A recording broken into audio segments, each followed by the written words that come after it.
ಶ್ರೀಮದಾಚಾರ್ಯಗುರುಭ್ಯೋ ನಮಃ. ಹರಿ ಓಂ.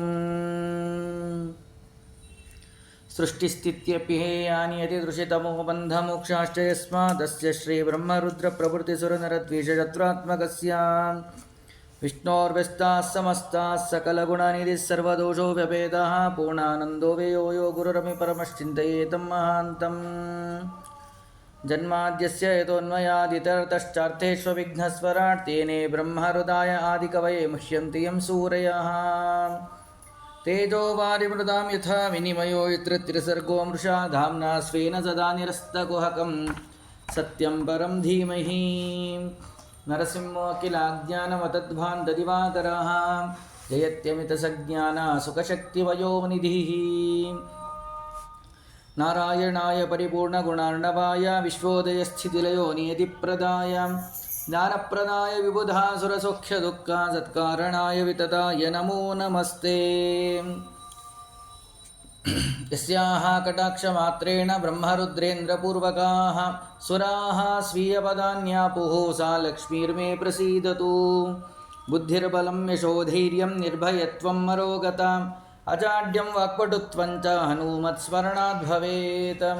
ಶಿವ ಶಿವೇತಿ ಜಿವೇತಿ ಜಿವೇತಿ ವೈ ಭವ ಭವೇತಿ ಭವೇತಿ ಭವೇತಿ ವಾ ಮೃಡ ಮೃಡೇತಿ ಮೃಡೇತಿ ಮೃಡೇತಿ ವೈ ಭಜತಿ ಯಸ್ಸ ತತಂ ಪ್ರಣತಾಮಿ ಯಾತ್. ವಕ್ರತುಂಡ ಮಹಾಕಾಯ ಸೂರ್ಯಕೋಟಿ ಸಮಪ್ರಭಾ ನಿರ್ವಿಘ್ನಂ ಕುರು ಮೇ ದೇವ ಸರ್ವಕಾರ್ಯೇಷು ಸರ್ವದಾ. ಬ್ರಹ್ಮಾಂತ ಗುರವಃ ಸಾಕ್ಷಾತ್ ಇಷ್ಟಂ ದೈವಂ ಜ್ಯಃ ಪತಿಃ ಆಚಾರ್ಯ ಶ್ರೀಮದಾಚಾರ್ಯ ಸಂತು ಮೇ ಜನ್ಮ ಜನ್ಮನಿ. ಯಸ್ಯ ವಾಕ್ಕಾಮಧೇನುರ್ನಃ ಕಾಮಿತಾರ್ಥಾನ್ ಪ್ರಯಚ್ಛತಿ ಸೇವೆ ತಂ ಜಯಯೋಗೀಂದ್ರಂ ಕಾಮಬಾಣಚ್ಛಿದಂ ಸದಾ.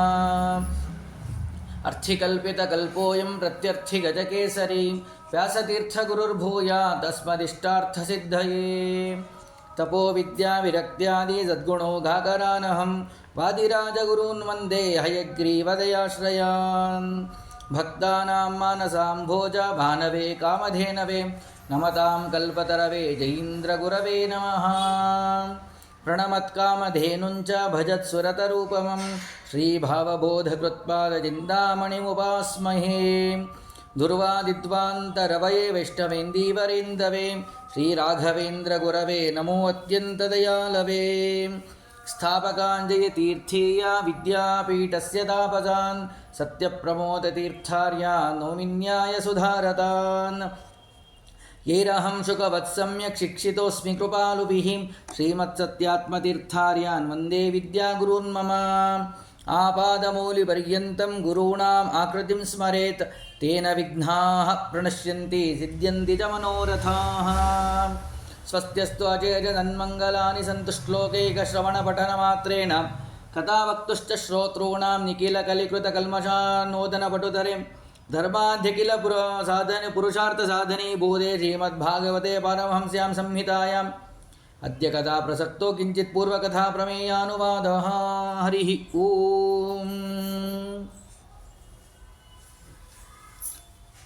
ಶ್ರೀಮದ್ಭಾಗವತದ ಚರಿತ್ರೆಗಳನ್ನು ಮಹಿಮೆಗಳನ್ನು ಶ್ರವಣವನ್ನು ಮಾಡ್ತಾ ಇದ್ದೇವೆ. ವೇದವ್ಯಾಸ ದೇವರು ಮಾಡಿದಂತಹ ಶ್ರೀಮದ್ಭಾಗವತ. ಇದರಲ್ಲಿ ನಿನ್ನೆಯ ದಿನ ಭಗವಂತ, ಆ ಭಗವಂತನ ಅನುಗ್ರಹಕ್ಕೋಸ್ಕರವಾಗಿ ನಾವು ಏನು ಮಾಡಬೇಕು, ಹೇಗೆ ಅವನನ್ನು ಸಂತೋಷಪಡಿಸುವುದಕ್ಕೆ ಸಾಧ್ಯ ಮೊದಲಾದಂತಹ ವಿಚಾರಗಳ ಬಗ್ಗೆ ಜಿತಾಸನಃ ಜಿತಶ್ವಾಸಃ. ಮೊದಲು ಏಕಾಗ್ರಚಿತ್ತವಾಗಿ ನಾವು ಮನಸ್ಸನ್ನು ಗೆದ್ದರೆ ಮಾತ್ರ ಸಾಧ್ಯವಾಗ್ತದೆ. ಆದ್ದರಿಂದಾಗಿ ಮೊದಲಿಗೆ ಆಸನಜಯ ಪ್ರಾಣಾಯಾಮಾದಿಗಳನ್ನು ಮಾಡಿಕೊಂಡು ಹೀಗೆ ಧ್ಯಾನದಲ್ಲಿ ನಾವು ನಿರತರಾಗಿ ನಂತರದಲ್ಲಿ ಆ ಭಗವಂತನನ್ನು, ಆ ಭಗವಂತನ ಲಕ್ಷಣಗಳನ್ನೆಲ್ಲವನ್ನು ಕೂಡ ತಿಳಿಸಿದ್ದಾರೆ. ಒಳ್ಳೆಯ ಸುಂದರವಾದ ರೂಪ ಭಗವಂತನದು. ಹೀಗೆ ಅವನ ಲಕ್ಷಣಗಳೆಲ್ಲವನ್ನು ಕೂಡ ತಿಳಿಸಿ ಅಂತಹ ಭಗವಂತನನ್ನು ನಾವು ನಮ್ಮ ಹೃದಯ ಗುಹೆಯಲ್ಲಿ ಚಿಂತನೆಯನ್ನು ಮಾಡಬೇಕು. ಧ್ಯಾನ ಮಾಡುವ ಸಮಯದಲ್ಲಿ ನಮ್ಮ ಮೂಗಿನ ತುದಿಯನ್ನು ನಾವು ನೋಡ್ತಾ ಇರಬೇಕು. ಬಹಳ ಕಷ್ಟ. ಅಭ್ಯಾಸವನ್ನು ಮಾಡಿದಾಗ ಕಾಣ್ತಾ ಹೋಗ್ತದೆ. ಎರಡೂ ಕಣ್ಣುಗಳು ಕೂಡ ನಮ್ಮ ಮೂಗಿನ ತುದಿಯನ್ನು ನೋಡ್ತಾ, ಎದುರುಗಡೆ ಏನೇ ವಸ್ತುಗಳಿದ್ರೂ ಕೂಡ ಅದನ್ನು ಆ ಕಡೆ ಲಕ್ಷ್ಯ ಕೊಡದೇನೆ ನಮ್ಮ ಮೂಗಿನ ತುದಿಯನ್ನೇ ನೋಡ್ತಾ ನಾವು ಧ್ಯಾನವನ್ನು ಮಾಡಬೇಕು. ಹಾಗೆಯೇ ಮಾಡ್ತಾ ಮಾಡ್ತಾ ಆಗ ಭಗವಂತನ ದರ್ಶನ ಆಗ್ತದೆ. ಹೀಗೇನೆ ಕೇವಲ ಧ್ಯಾನಾದಿಗಳು ಅಷ್ಟೇ ಮುಖ್ಯ ಅಲ್ಲ, ಭಕ್ತಿಯೂ ಮುಖ್ಯ, ವೈರಾಗ್ಯವೂ ಬಹಳ ಮುಖ್ಯ. ಆ ವೈರಾಗ್ಯವನ್ನು ತಾಳುವುದು ಹೇಗೆ ಎನ್ನುವುದಕ್ಕೆ ಬಗ್ಗೆ ಅನೇಕ ವಿಷಯಗಳನ್ನು ತಿಳಿಸಿದರು. ನಾವು ಹಾಸಿಗೆಗೋಸ್ಕರವಾಗಿ ಹಾಸಿಗೆ ಹೊತ್ಕೊಳ್ಳೋದು, ದಿಂಬು, ಹೀಗೆ ಅನೇಕ ಪದಾರ್ಥಗಳನ್ನು ಉಪಯೋಗಿಸ್ತೀವಿ. ಅವು ಅವಶ್ಯಕತೆ ಇಲ್ಲ. ಭೂಮಿ ಹಾಸಿಗೆ, ಗಗನವೇ ಹೊದಿಕೆ, ನಮ್ಮ ಕೈಯೇ ದಿಂಬು.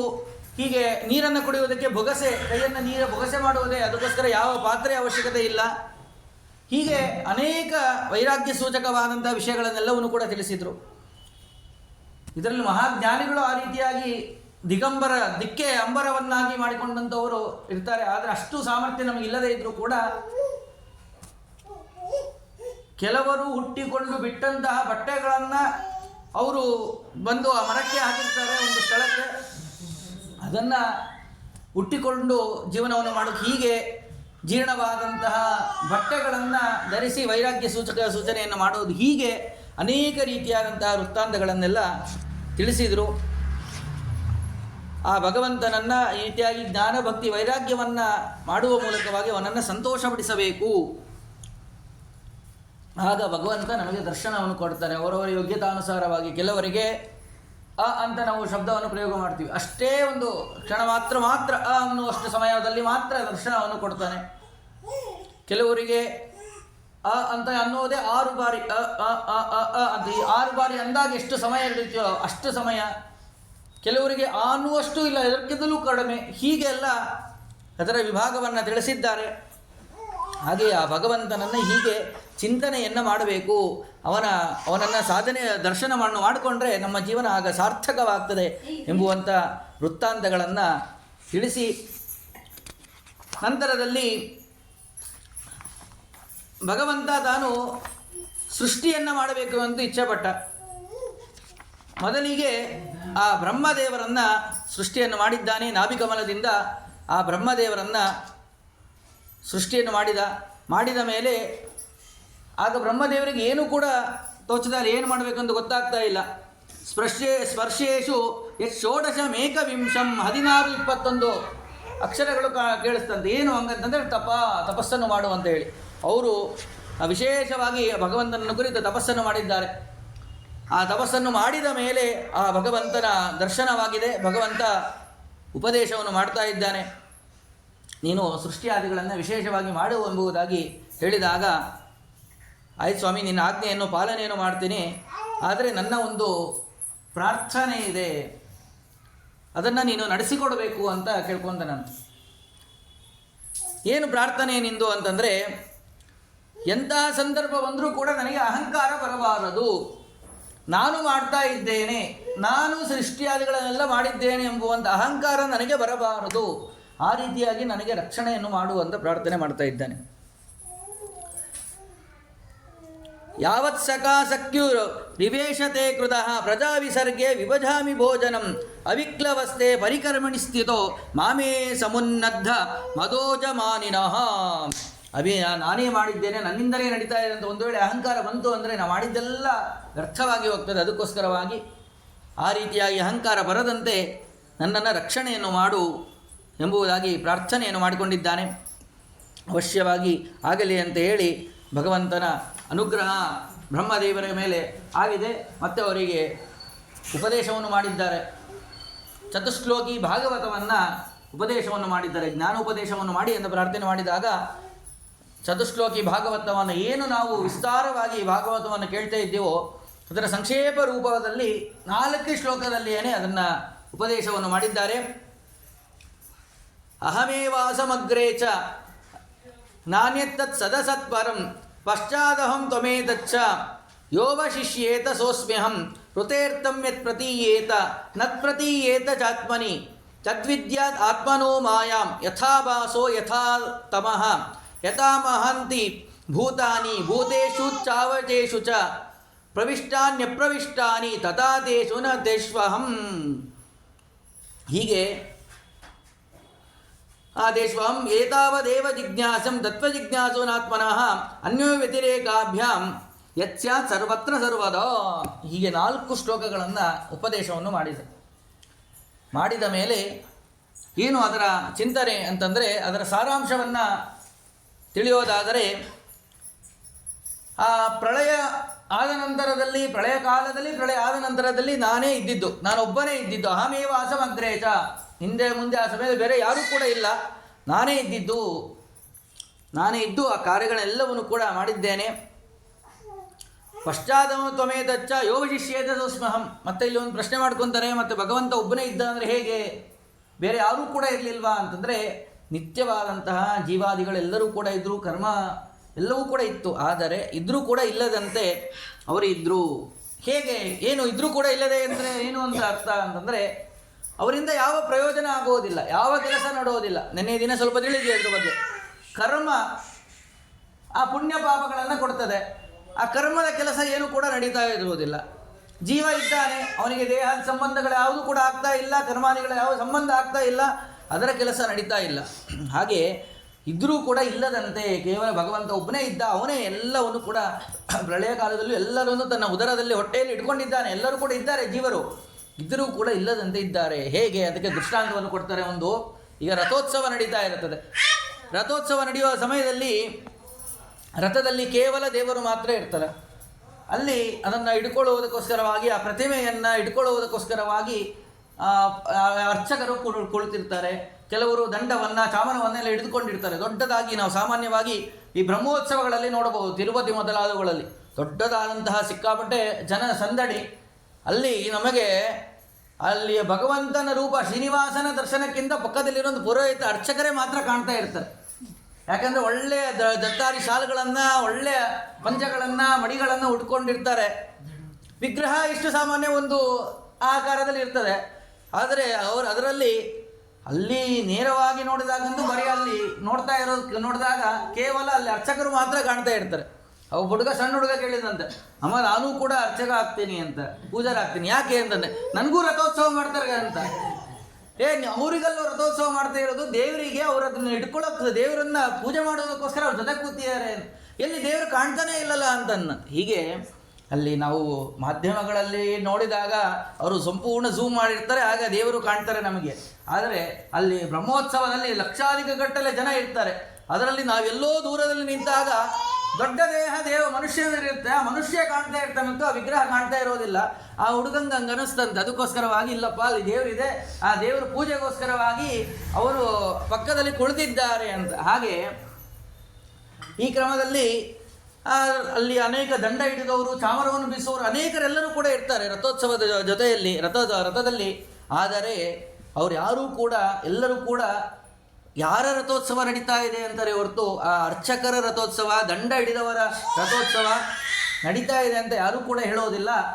ಭಗವಂತನ ಶ್ರೀನಿವಾಸ ದೇವರ ರಥೋತ್ಸವ ನಡೀತಾ ಇದೆ ಎಂಬುದಾಗಿ ಹೇಗೆ ಹೇಳ್ತಾರೋ ಹಾಗೇನೆ ಇಲ್ಲಿಯೂ ಕೂಡ ಅವರೆಲ್ಲರೂ ಕೂಡ ಇದ್ದಾರೆ. ಅಲ್ಲಿ ಹೇಗೆ ಜೀವರು ಅನೇಕರಿದ್ದರೂ ಕೂಡ ಇಲ್ಲದೇ ಇದ್ದಂತೆ ಹಾಗೇನೆ ಇಲ್ಲಿಯೂ ಕೂಡ ಆ ಪ್ರಳಯ ಕಾಲದಲ್ಲಿ, ಪ್ರಳಯ ಆದ ನಂತರದಲ್ಲಿಯೂ ಕೂಡ ಕೇವಲ ಭಗವಂತ ಮಾತ್ರ ಇದ್ದಾನೆ. ಇದ್ದರೂ ಕೂಡ ಉಳಿದವರೆಲ್ಲರೂ ಕೂಡ ಇದ್ದರೂ ಇಲ್ಲದಂತೆ.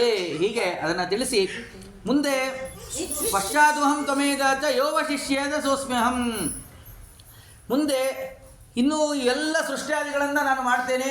ಎಲ್ಲ ಸೃಷ್ಟ್ಯಾದಿಗಳನ್ನು, ಈ ಸೃಷ್ಟ್ಯಾದಿಗಳನ್ನು ಮಾಡಿದ್ದರ ಪ್ರಯೋಜನ ನನಗೇನೂ ಕೂಡ ಇಲ್ಲ. ಯಾವ ಪ್ರಯೋಜನ ನನಗಿಲ್ಲ. ಯಾವುದರ ಅವಶ್ಯಕತೆಯೂ ಕೂಡ ಇಲ್ಲ. ಯಾವುದೇ ಅಂದರೆ ನಾವು ಮನುಷ್ಯರು, ನಾವು ಒಂದು ಕೆಲಸವನ್ನು ಮಾಡ್ತಾ ಇದ್ದೇವೆ ಅಂದರೆ ಪ್ರಯೋಜನ ಮನುದ್ದಿಶ್ಯ ನಮಂದೋಪಿ ಪ್ರವರ್ತದೆ ಅಂತ ಒಂದು ವಾಕ್ಯ. ಪ್ರಯೋಜನ ಇಲ್ಲದೇ ಇದ್ದರೆ ದಡ್ಡನು ಕೂಡ ಯಾವ ಕೆಲಸನೂ ಮಾಡೋದಿಲ್ಲ ಅಂತ. ಬುದ್ಧಿವಂತರಲ್ಲ, ದಡ್ಡ, ಏನು ಜ್ಞಾನ ಇಲ್ಲದೇ ಇರೋಂಥ ವ್ಯಕ್ತಿನೇ ಪ್ರಯೋಜನ ಇಲ್ಲದೇ ಇದ್ದರೆ ಒಂದು ಹೆಜ್ಜೆ ಇಡೋದಿಲ್ಲ ಅಂತೆ. ಅಂತ ಅದರಲ್ಲಿ ಭಗವಂತ ಮತ್ತು ಯಾಕೆ ಮಾಡ್ತಾ ಇದ್ದಾನೆ ಇಷ್ಟೆಲ್ಲ ಅಂತಂದರೆ ಅವನಿಗೆ ಯಾವ ಪ್ರಯೋಜನ ಇಲ್ಲ. ಅವನು ಸ್ವರಮಾಣ, ಯಾವ ಅವಶ್ಯಕತೆಯೂ ಕೂಡ ಇಲ್ಲ. ಯಾರಿಗೆ ಪ್ರಯೋಜನ ಅವಶ್ಯಕತೆ ಇರ್ತದೆ ಅಂದರೆ ಯಾರಲ್ಲಿ ಅಜ್ಞಾನಾದಿಗಳು ಅಥವಾ ಯಾವುದೋ ಒಂದು ವಸ್ತು ಇಲ್ಲ ನನ್ನಲ್ಲಿ ಎಂಬುದಾಗಿ ಯಾರಲ್ಲಿ ಇರ್ತದೆಯೋ ಅವರು ಈ ರೀತಿಯಾದಂತಹ ಅಪೇಕ್ಷೆಗಳನ್ನು ಪಡ್ತಾರೆ. ಈಗ ಎಲ್ಲವೂ ಕೂಡ ನನ್ನ ಹತ್ರ ಪ್ರತಿಯೊಂದು ಕೂಡ ಇದೆ ಅಂತಂದರೆ ನಾನು ಯಾಕೆ ಮತ್ತೊಂದನ್ನು ಅಪೇಕ್ಷೆ ಪಡುವುದಕ್ಕೆ ಹೋಗ್ತೀನಿ? ನನ್ನ ಹತ್ರನೇ ಎಲ್ಲ ವಸ್ತುಗಳಿದ್ದಾಗ ಆ ರಾಜ ಒಬ್ಬ ಇರ್ತಾನೆ, ಅವನ ಹತ್ರ ಸಂಪೂರ್ಣ ಜಗತ್ತಲ್ಲಿರುವಂಥ ಎಲ್ಲ ವಸ್ತುಗಳು ಅವನ ಅಧೀನದಲ್ಲೇ ಇದ್ದಾಗ ಅವನು ಯಾಕೆ ಮತ್ತೊಂದು ವಸ್ತುವನ್ನು ಹುಡುಕೋದಕ್ಕೆ ಹೋಗ್ತಾನೆ? ಎಲ್ಲ ಅವನ ಹತ್ರನೇ ಇದ್ದಾಗ. ಹಾಗೆಯೇ ಇಲ್ಲಿಯೂ ಕೂಡ ಎಲ್ಲವೂ ಅವನ ಅಧೀನವಾಗಿರೋದ್ರಿಂದಾಗಿ ಅವನು ಯಾವ ಅವಶ್ಯಕತೆ ಇಲ್ಲದೇನೆ, ಪ್ರಯೋಜನ ಇಲ್ಲದೇನೆ ಸೃಷ್ಟಿಯಾದಿಗಳನ್ನು ತಾನು ಮಾಡಿದ್ದಾನೆ. ಹಾಗೆಯೇ ಹೀಗೇನೆ ಮಾಡಿ ಅನೇಕ ರೀತಿಯಾದಂಥ ಮಾಯಾದಿಗಳನ್ನು ಮಾಡಿ ತಾನು ಲೀಲೆಗಳನ್ನು ತೋರಿಸ್ತಾ ಇದ್ದಾನೆ. ಅವನು ಮತ್ತೆ ಸರ್ವತ್ರ ವ್ಯಾಪ್ತನ ಭಗವಂತ ಎಲ್ಲಿದ್ದಾನೆ ಹಂಗಂತಂದರೆ ಸೃಷ್ಟಿಯಾದಿಗಳನ್ನು ಮಾಡಿ ಎಲ್ಲಿದ್ದಾನೆ? ಯಾವುದೋ ಒಂದು ಪ್ಲೇಸಲ್ಲಿ ಕೂತ್ಕೊಂಡಿದ್ದಾನ? ಇಲ್ಲ, ಸರ್ವತ್ರ ವ್ಯಾಪ್ತನಾಗಿದ್ದೇನೆ ನಾನು.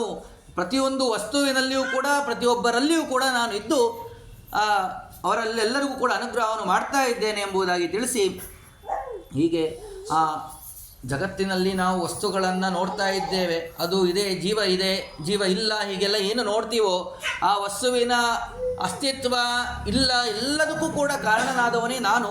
ಈ ರೀತಿಯಾಗಿ ಅನೇಕ ವಿಷಯಗಳನ್ನು ತಿಳಿಸಿಕೊಟ್ರು. ಆಯಿತು, ಭಗವಂತನ ಮನೆ ಇದರಲ್ಲಿ ಎಷ್ಟು ದೊಡ್ಡದು ಅಂದರೆ 14 ಅಂತಸ್ತಿನ ದೊಡ್ಡ ಮನೆ ಅಂತೆ. ನಿನ್ನೆ ದಿನ ಕೇಳಿದ್ವಿ ಅವೆಲ್ಲ ಭೂಲೋಕ, ಭೂರ್ಲೋಕಾದಿಗಳು, ಅತಳ ವಿತಳ ಸುತಳ ಲೋಕಾದಿಗಳು, ಹೀಗೆ ಪಾತಾಳಮೇತಸ್ಸೈ ಪಾದಮೂಲಂ ಅಂತ ಹೇಳಿದಂತೆ ಅಷ್ಟು ದೊಡ್ಡದಾದಂಥ ಭಗವಂತನ ರೂಪ. ಹೀಗೆ ತಿಳಿಸಿ ನಂತರದಲ್ಲಿ ಅವರು ಸಾಷ್ಟಾಂಗ ನಮಸ್ಕಾರ ಮಾಡಿದರು ಬ್ರಹ್ಮದೇವರು ಈ ಚತುಶ್ಲೋಕಿ ಭಾಗವತವನ್ನು ಕೇಳಿದ ಮೇಲೆ. ನಂತರದಲ್ಲಿ ಸರಿ, ಪುರಾಣದ ಲಕ್ಷಣ, ಈಗ ಏನು ಭಾಗವತವನ್ನು ಕೇಳ್ತಾ ಇದ್ದೇವೆ, ಇದು ಒಂದು ಪುರಾಣ ಅಂತ ಹೇಳಿ ಆಯಿತು. ಪುರಾಣ ಅಂತಂದರೆ ಏನು, ಪುರಾಣದ ಲಕ್ಷಣ ಏನು ಅಂತಂದಾಗ ಅದರ ಲಕ್ಷಣವನ್ನು ಹೇಳ್ತಾ ಇದ್ದಾರೆ. ಅತ್ರ ಸರ್ಗೋ ವಿಸರ್ಗಶ್ಚ ಸ್ಥಾನಂ ಪೋಷಣಭೂತಯ ಮನ್ವಂತರೇಶಾನುಗತ ನಿರೋಧೋ ಮುಕ್ತಿರಾಶ್ರಯ ಅಂತ ಹೇಳಿದಂತೆ, ಸರ್ಗ ಬ್ರಹ್ಮಾಂಡದ ಒಂದು ಪುರಾಣ ಅಂತಾಗಬೇಕಾದರೆ ಬ್ರಹ್ಮಾಂಡದ ಸೃಷ್ಟಿಯಾದಿಗಳು, ಒಳಗಿರುವಂತಹ ಸೃಷ್ಟಿ ಮತ್ತು ಅನೇಕ ಅವತಾರಗಳು, ಭಗವಂತನ ಅವತಾರಗಳ ಬಗ್ಗೆ ತಿಳಿಸುವಂತಹದ್ದು. ಇಲ್ಲೇನೆ ಪ್ರಥಮ ಸ್ಕಂದಾದಿಗಳ ದ್ವಿತೀಯ ಸ್ಕಂದದಲ್ಲೆಲ್ಲ ಅನೇಕ ಭಗವಂತನ ಅವತಾರಗಳ ಬಗ್ಗೆಲ್ಲ ತಿಳಿಸಿದ್ದಾರೆ. ಅದರ ವಿಸ್ತಾರ ವಿಷಯ ಮುಂದೆ ಬರ್ತದೆ. ಸಂಕ್ಷೇಪ ವಿಸ್ತಾರಾಭ್ಯಾಂತು ಕಥಯಂತಿ ಮನೀಷಿಣ ಅಂತ ಹೇಳಿ, ಅಂದರೆ ಒಂದು ವಿಷಯವನ್ನು ಸಂಕ್ಷೇಪವಾಗಿ ಹೇಳುವುದಕ್ಕೂ ಸಮರ್ಥರಾಗಿರಬೇಕು, ವಿಸ್ತಾರವಾಗಿ ಹೇಳುವುದಕ್ಕೂ ಸಮರ್ಥರಾಗಿರಬೇಕು. ಪೂರ್ವದಲ್ಲಿ ಏನೇ 1ನೇ ಸ್ಕಂದದಲ್ಲಿ ಕೇವಲ ಒಂದು ಶ್ಲೋಕದಲ್ಲಿ ಏನೇ ಸಂಪೂರ್ಣವಾಗಿ ಕೃಷ್ಣನ ಚರಿತ್ರೆಯನ್ನು ಹೇಳಿಬಿಡ್ತಾರೆ, ಒಂದೇ ಶ್ಲೋಕದಲ್ಲಿ ರಾಮನ ಚರಿತ್ರೆಯನ್ನು ಹೇಳಿ ಮುಗಿಸ್ಬಿಡ್ತಾರೆ. ಅದೇನೇ ವಿಸ್ತಾರವನ್ನು ಮಾಡುವುದಕ್ಕೂ ಸಮರ್ಥರು. ಸಂಪೂರ್ಣ 103 ಅಧ್ಯಾಯದ ಸಂಪೂರ್ಣವಾಗಿ ಭಾಗವತದಲ್ಲಿ ಬರುವಂತಹ ದಶಮಸ್ಕಂದದಲ್ಲಿ ಕೃಷ್ಣ ಸಂಪೂರ್ಣ ಚರಿತ್ರೆಯನ್ನು ತಿಳಿಸ್ಕೊಡ್ತಾರೆ. ಹೀಗೆ ವಿಸ್ತಾರ ಮಾಡುವುದಕ್ಕೂ ಸಮರ್ಥರು, ಸಂಕ್ಷೇಪ ಮಾಡುವುದಕ್ಕೂ ಸಮರ್ಥರು. ಹಾಗೇನೆ ಭಗವಂತನ ಅನೇಕ ಅವತಾರಗಳನ್ನು ಕೂಡ ತಿಳಿಸಿದ್ದಾರೆ. ಹೀಗೆ ಆ ಭಗವಂತ ಯಾವ ಯಾವ ರೀತಿಯಾಗಿ ರಕ್ಷಣೆಯನ್ನು ಮಾಡಿದ್ದಾನೆ, ಹೇಗೆ ಯಾರಲ್ಲಿ ಇದ್ದು ರಕ್ಷಣೆಯನ್ನು ಮಾಡಿದ್ದಾನೆ ಮೊದಲಾದಂಥ ವಿಷಯಗಳು, ಹೀಗೆ ಮನ್ವಂತರದ ವಿಚಾರಗಳ ಬಗ್ಗೆ ಮುಂದೆಲ್ಲ ಬರ್ತದೆ. ಅದರ ಬಗ್ಗೆ ಎಷ್ಟು ಮನ್ವಂತರಗಳು, ಅದಕ್ಕೆ ಅಧಿಪತಿ ಯಾರು, ಮೊನ್ನೆ ದಿನ ಸ್ವಲ್ಪ ತಿಳಿದ್ವಿ ನಾವು ವೇದವ್ಯಾಸ ದೇವರ ಬಗ್ಗೆ. ವೇದವ್ಯಾಸ ಎನ್ನುವುದು ಪದವಿ, ಇಂದ್ರ ಎನ್ನುವುದು ಪದವಿ ಅಂತೇಳಿ. ಹಾಗೆಯೇ ಪ್ರತಿ ಮನ್ವಂತರದಲ್ಲೂ ಕೂಡ ಬೇರೆ ಬೇರೆಯವರು ಬರ್ತಾ ಇರ್ತಾರೆ.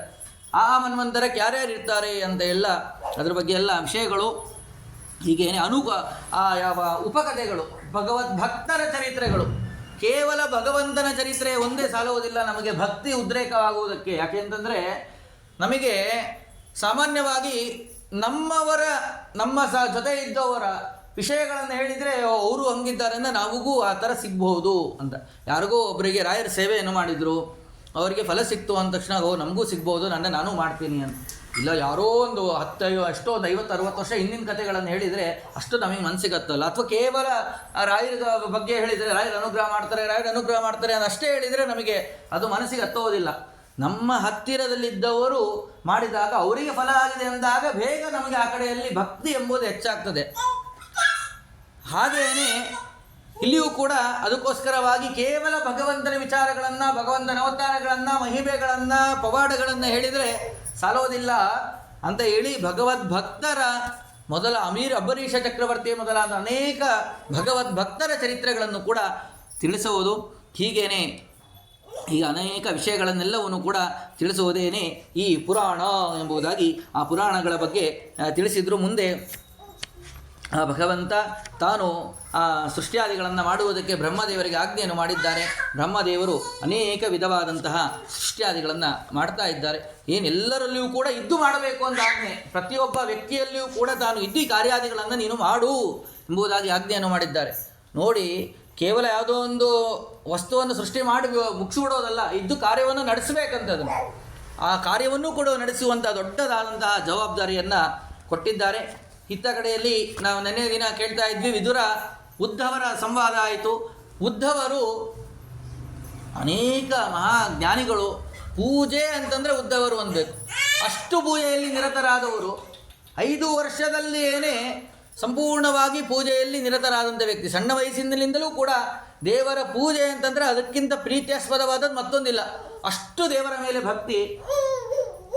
ಉದ್ಧವರು ಹೇಗಿದ್ರು ಅಂತಂದರೆ ಅದಕ್ಕೊಂದು ದೃಷ್ಟಾಂತ ಕೊಡ್ತಾರೆ. ಸಾಮಾನ್ಯವಾಗಿ ನಮಗೆ ತಿಳಿಯಬೇಕಾದ್ರೆ ರಾಘವೇಂದ್ರ ಸ್ತೋತ್ರದಲ್ಲಿ ಕೇಳ್ತೇವೆ, ಯತ್ಪಾದ ಪದ್ಮ ಪರಿಕೀರ್ತನ ಜೀರ್ಣವಾಚ ಅಂತ ಹೇಳಿ. ಹೇಳಿ ಹೇಳಿ ಹೇಳಿ ಹೇಳಿ ರಾಘವೇಂದ್ರ ಸ್ತೋತ್ರವನ್ನು ಹೇಳಿ ಹೇಳಿ ಹೇಳಿ ಬಾಯಿ ಸೌದೋಗಿರ್ಬೇಕಂತೆ, ಅವ್ರಿಗೆ ಸಾಕಾಗೋಗಿರ್ಬೇಕಂತೆ. ಅಷ್ಟು ಸತಿ ಯಾರು ಹೇಳಿರ್ತಾರೋ ಅವರಿಗೆ ನಮಸ್ಕಾರ ಮಾಡಿದ್ರೇ ಫಲ ಸಿಕ್ಕೊಡುತ್ತಂತೆ.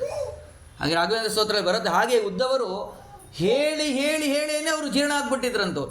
ಅಷ್ಟು ಭಗವಂತನ ಬಗ್ಗೆ ಚಿಂತನೆಯನ್ನು ಮಾಡಿ ಭಗವತ್ ಪೂಜೆಯನ್ನು ಮಾಡಿ ಮಾಡಿಯೇ ಅವರು ಜೀರ್ಣರಾಗಿದ್ದರಂತೆ. ನಾವು ಭೋಗಾದಿಗಳನ್ನು ಮಾಡಿ ಜೀರ್ಣರಾಗ್ತೇವೆ, ಅವರು ಭಗವದ್ ಭಕ್ತರ ಭಗವಂತನ ಗುಣಗಳನ್ನು ಭಗವತ್ ಪೂಜಾದಿಗಳನ್ನು ಮಾಡಿ ಜೀರ್ಣರಾದ್ರಂತೆ. ಅಂತಹ ಮಹಾನುಭಾವರು ಉದ್ಧವರು.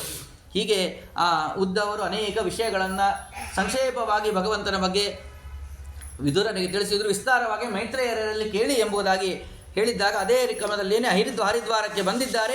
ಹರಿದ್ವಾರದಲ್ಲಿ ಆ ಮೈತ್ರೇಯರ ಸಮಾಗಮವಾಗಿದೆ. ಸಾಷ್ಟಾಂಗ ನಮಸ್ಕಾರವನ್ನು ಮಾಡಿ ನಮಗೆ ವಿಶೇಷವಾಗಿ ಎಲ್ಲ ವೃತ್ತಾಂತಗಳನ್ನು ತಿಳಿಸಿ ಅಂತ ಕೇಳಿದಾಗ ಅವಶ್ಯವಾಗಿ ಹೇಳ್ತೀನಿ ಅಂತ ಹೇಳಿ ಅವರು ಪ್ರಾರಂಭವನ್ನು ಮಾಡಿದ್ದಾರೆ. ಸೃಷ್ಟಿಯಾದಿ ಕ್ರಮಗಳನ್ನೆಲ್ಲವನ್ನು ಕೂಡ ನಮಗೆ ತಿಳಿಸಿ ಅಂತ ಹೇಳಿದಾಗ ಆ ಸೃಷ್ಟಿಯಾದಿ ಕ್ರಮಗಳನ್ನು ಕೂಡ ತಿಳಿಸ್ತಾ ಇದ್ದಾರೆ. ಸೃಷ್ಟಿ ಈಗ ನೋಡಿ, ಸಾಮಾನ್ಯವಾಗಿ ಸೃಷ್ಟಿ ಆಯಿತು ಅಂದರೆ ಏನು ನಾವೆಲ್ಲ ತಿಳ್ಕೊಳ್ಳೋದು, ಭಗವಂತ ಏನೂ ಇಲ್ಲದೇ ಇರುವಾಗ ಎಲ್ಲವನ್ನು ಕೂಡ ಒಂದೊಂದಾಗಿ ಸೃಷ್ಟಿ ಮಾಡ್ಕೊಂಬಂದ. ಆಗಲೇ ನಾವು ಕೇಳಿದಂತೆ ಏನೂ ಇಲ್ಲ ಅಂತಲ್ಲ, ಇರವೆ ಕೆಲವು ವಸ್ತುಗಳು. ಪ್ರಕೃತಿ ನಿತ್ಯ. ಆ ಇರುವಂಥ ವಸ್ತುಗಳನ್ನು ಇಟ್ಟುಕೊಂಡು ಭಗವಂತ ಸೃಷ್ಟಿಯಾದಿಗಳನ್ನು ಮಾಡ್ತಾ ಬಂದ. ಅದನ್ನು ನಮಗೆ ಮಣಿಮಂಜರಿಯಲ್ಲಿ ಬಹಳ ಸುಂದರವಾಗಿ ಸುಲಭವಾದ ರೀತಿಯಾಗಿ ಸುಲಭವಾದ ಶಬ್ದಗಳಿಂದ ಅವುಗಳನ್ನು ನಮಗೆ ತಿಳಿಸ್ಕೊಟ್ಬಿಟ್ಟಿದ್ದಾರೆ. ಸಸರ್ಜ ಭಗವಾನ್ನಾದೋ ತ್ರೀನ್ಗುಣಾತ್ ಪ್ರಕೃತೆ ಪರಃ ಮಹತ್ತತ್ವಂ ತಥೋ ವಿಷ್ಣು ಸೃಷ್ಟವಾನ್ ಬ್ರಹ್ಮಣಸ್ತನುಂ ಅಂತೇಳಿ. ಅಂದರೆ ಆ ಲಕ್ಷ್ಮೀದೇವಿ ಆ ಪ್ರಕೃತಿಯನ್ನು ಇಟ್ಕೊಂಡು ಈ ಸತ್ವ ರಜಸ್ಸು ತಮಸ್ಸನ್ನು ಸೃಷ್ಟಿಯನ್ನು ಮಾಡಿಲ್ಲಂತೆ.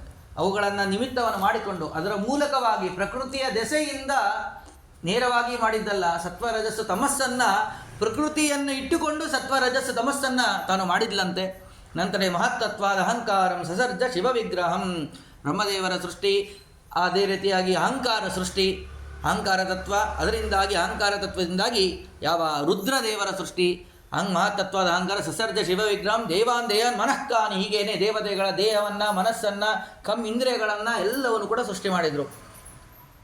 ಆಕಾಶಾತ್ ಅಸೃಜದ್ವಾಯು, ಮೊದಲಿಗೆ ಆಕಾಶಾತ್ ಅದರಿಂದಾಗಿ ವಾಯುವನ್ನು, ಆಕಾಶಾತ್ ಅಸೃಜದ್ವಾಯು ವಾಯೋ ತೇಜ, ವಾಯುವಿನಿಂದಾಗಿ ಅಗ್ನಿಯಿಂದಾಗಿ ನೀರು, ನೀರಿನಿಂದಾಗಿ ಭೂಮಿ. ಆಕಾಶಾತ್ ಅಸೃಜದ್ವಾಯು ವಾಯೋಸ್ತೇಜೋ ವ್ಯಜೀಜನತ ತೇಜಸಃ ಸಲಿಲಂ ತಸ್ಮಾತ್. ಅಗ್ನಿಯಿಂದಾಗಿ ನೀರು, ಅದರಿಂದಾಗಿ ಸಲಿಲಾತ್, ಅದರಿಂದಾಗಿ ಪೃಥ್ವಿ. ಹೀಗೆ ಎಲ್ಲ ಸೃಷ್ಟಿಯನ್ನು ಮಾಡಿದ್ದಾನೆ.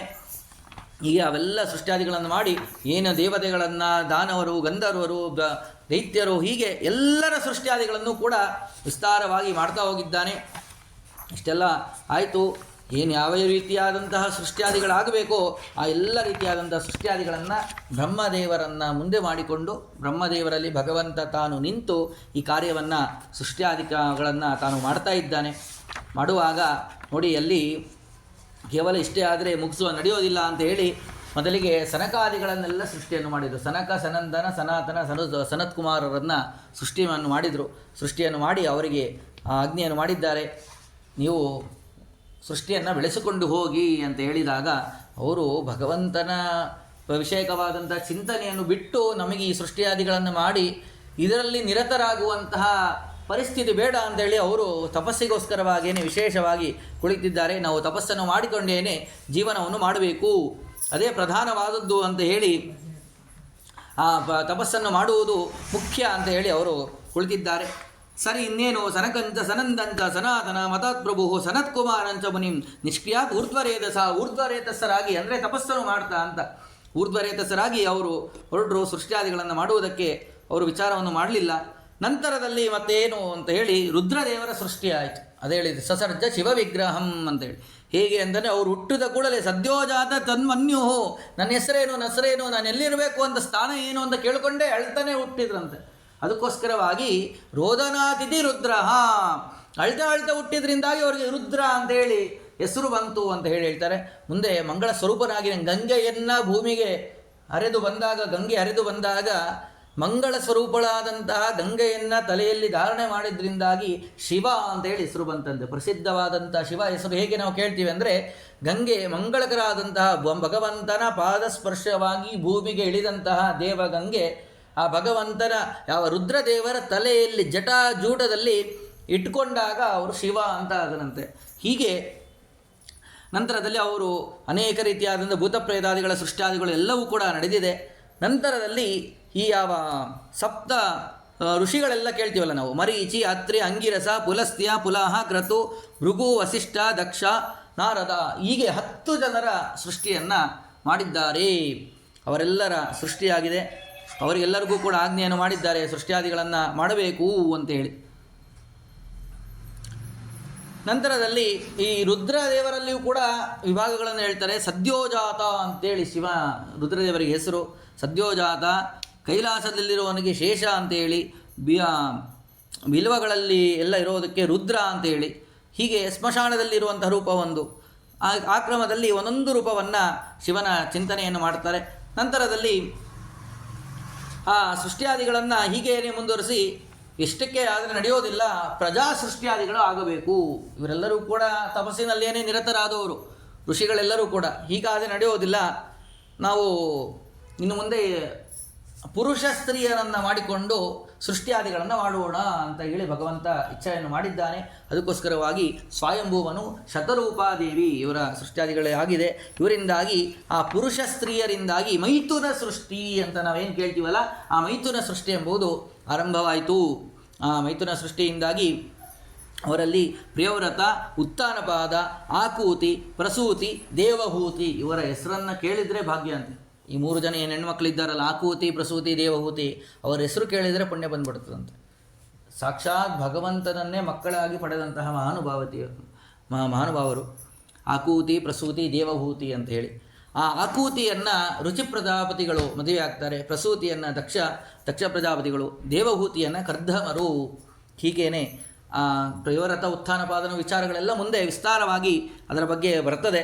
ಹೀಗೆ ಅವರ ಸೃಷ್ಟಿಯಾದಿಗಳು ಆಯಿತು. ಮುಂದೆ ಈ ಕ್ರಮದಲ್ಲಿ ಎಲ್ಲ ಸೃಷ್ಟಿಯಾದಿಗಳು ನಡೀತು ಎಂಬುದಾಗಿ ತಿಳಿಸಿಕೊಟ್ರು.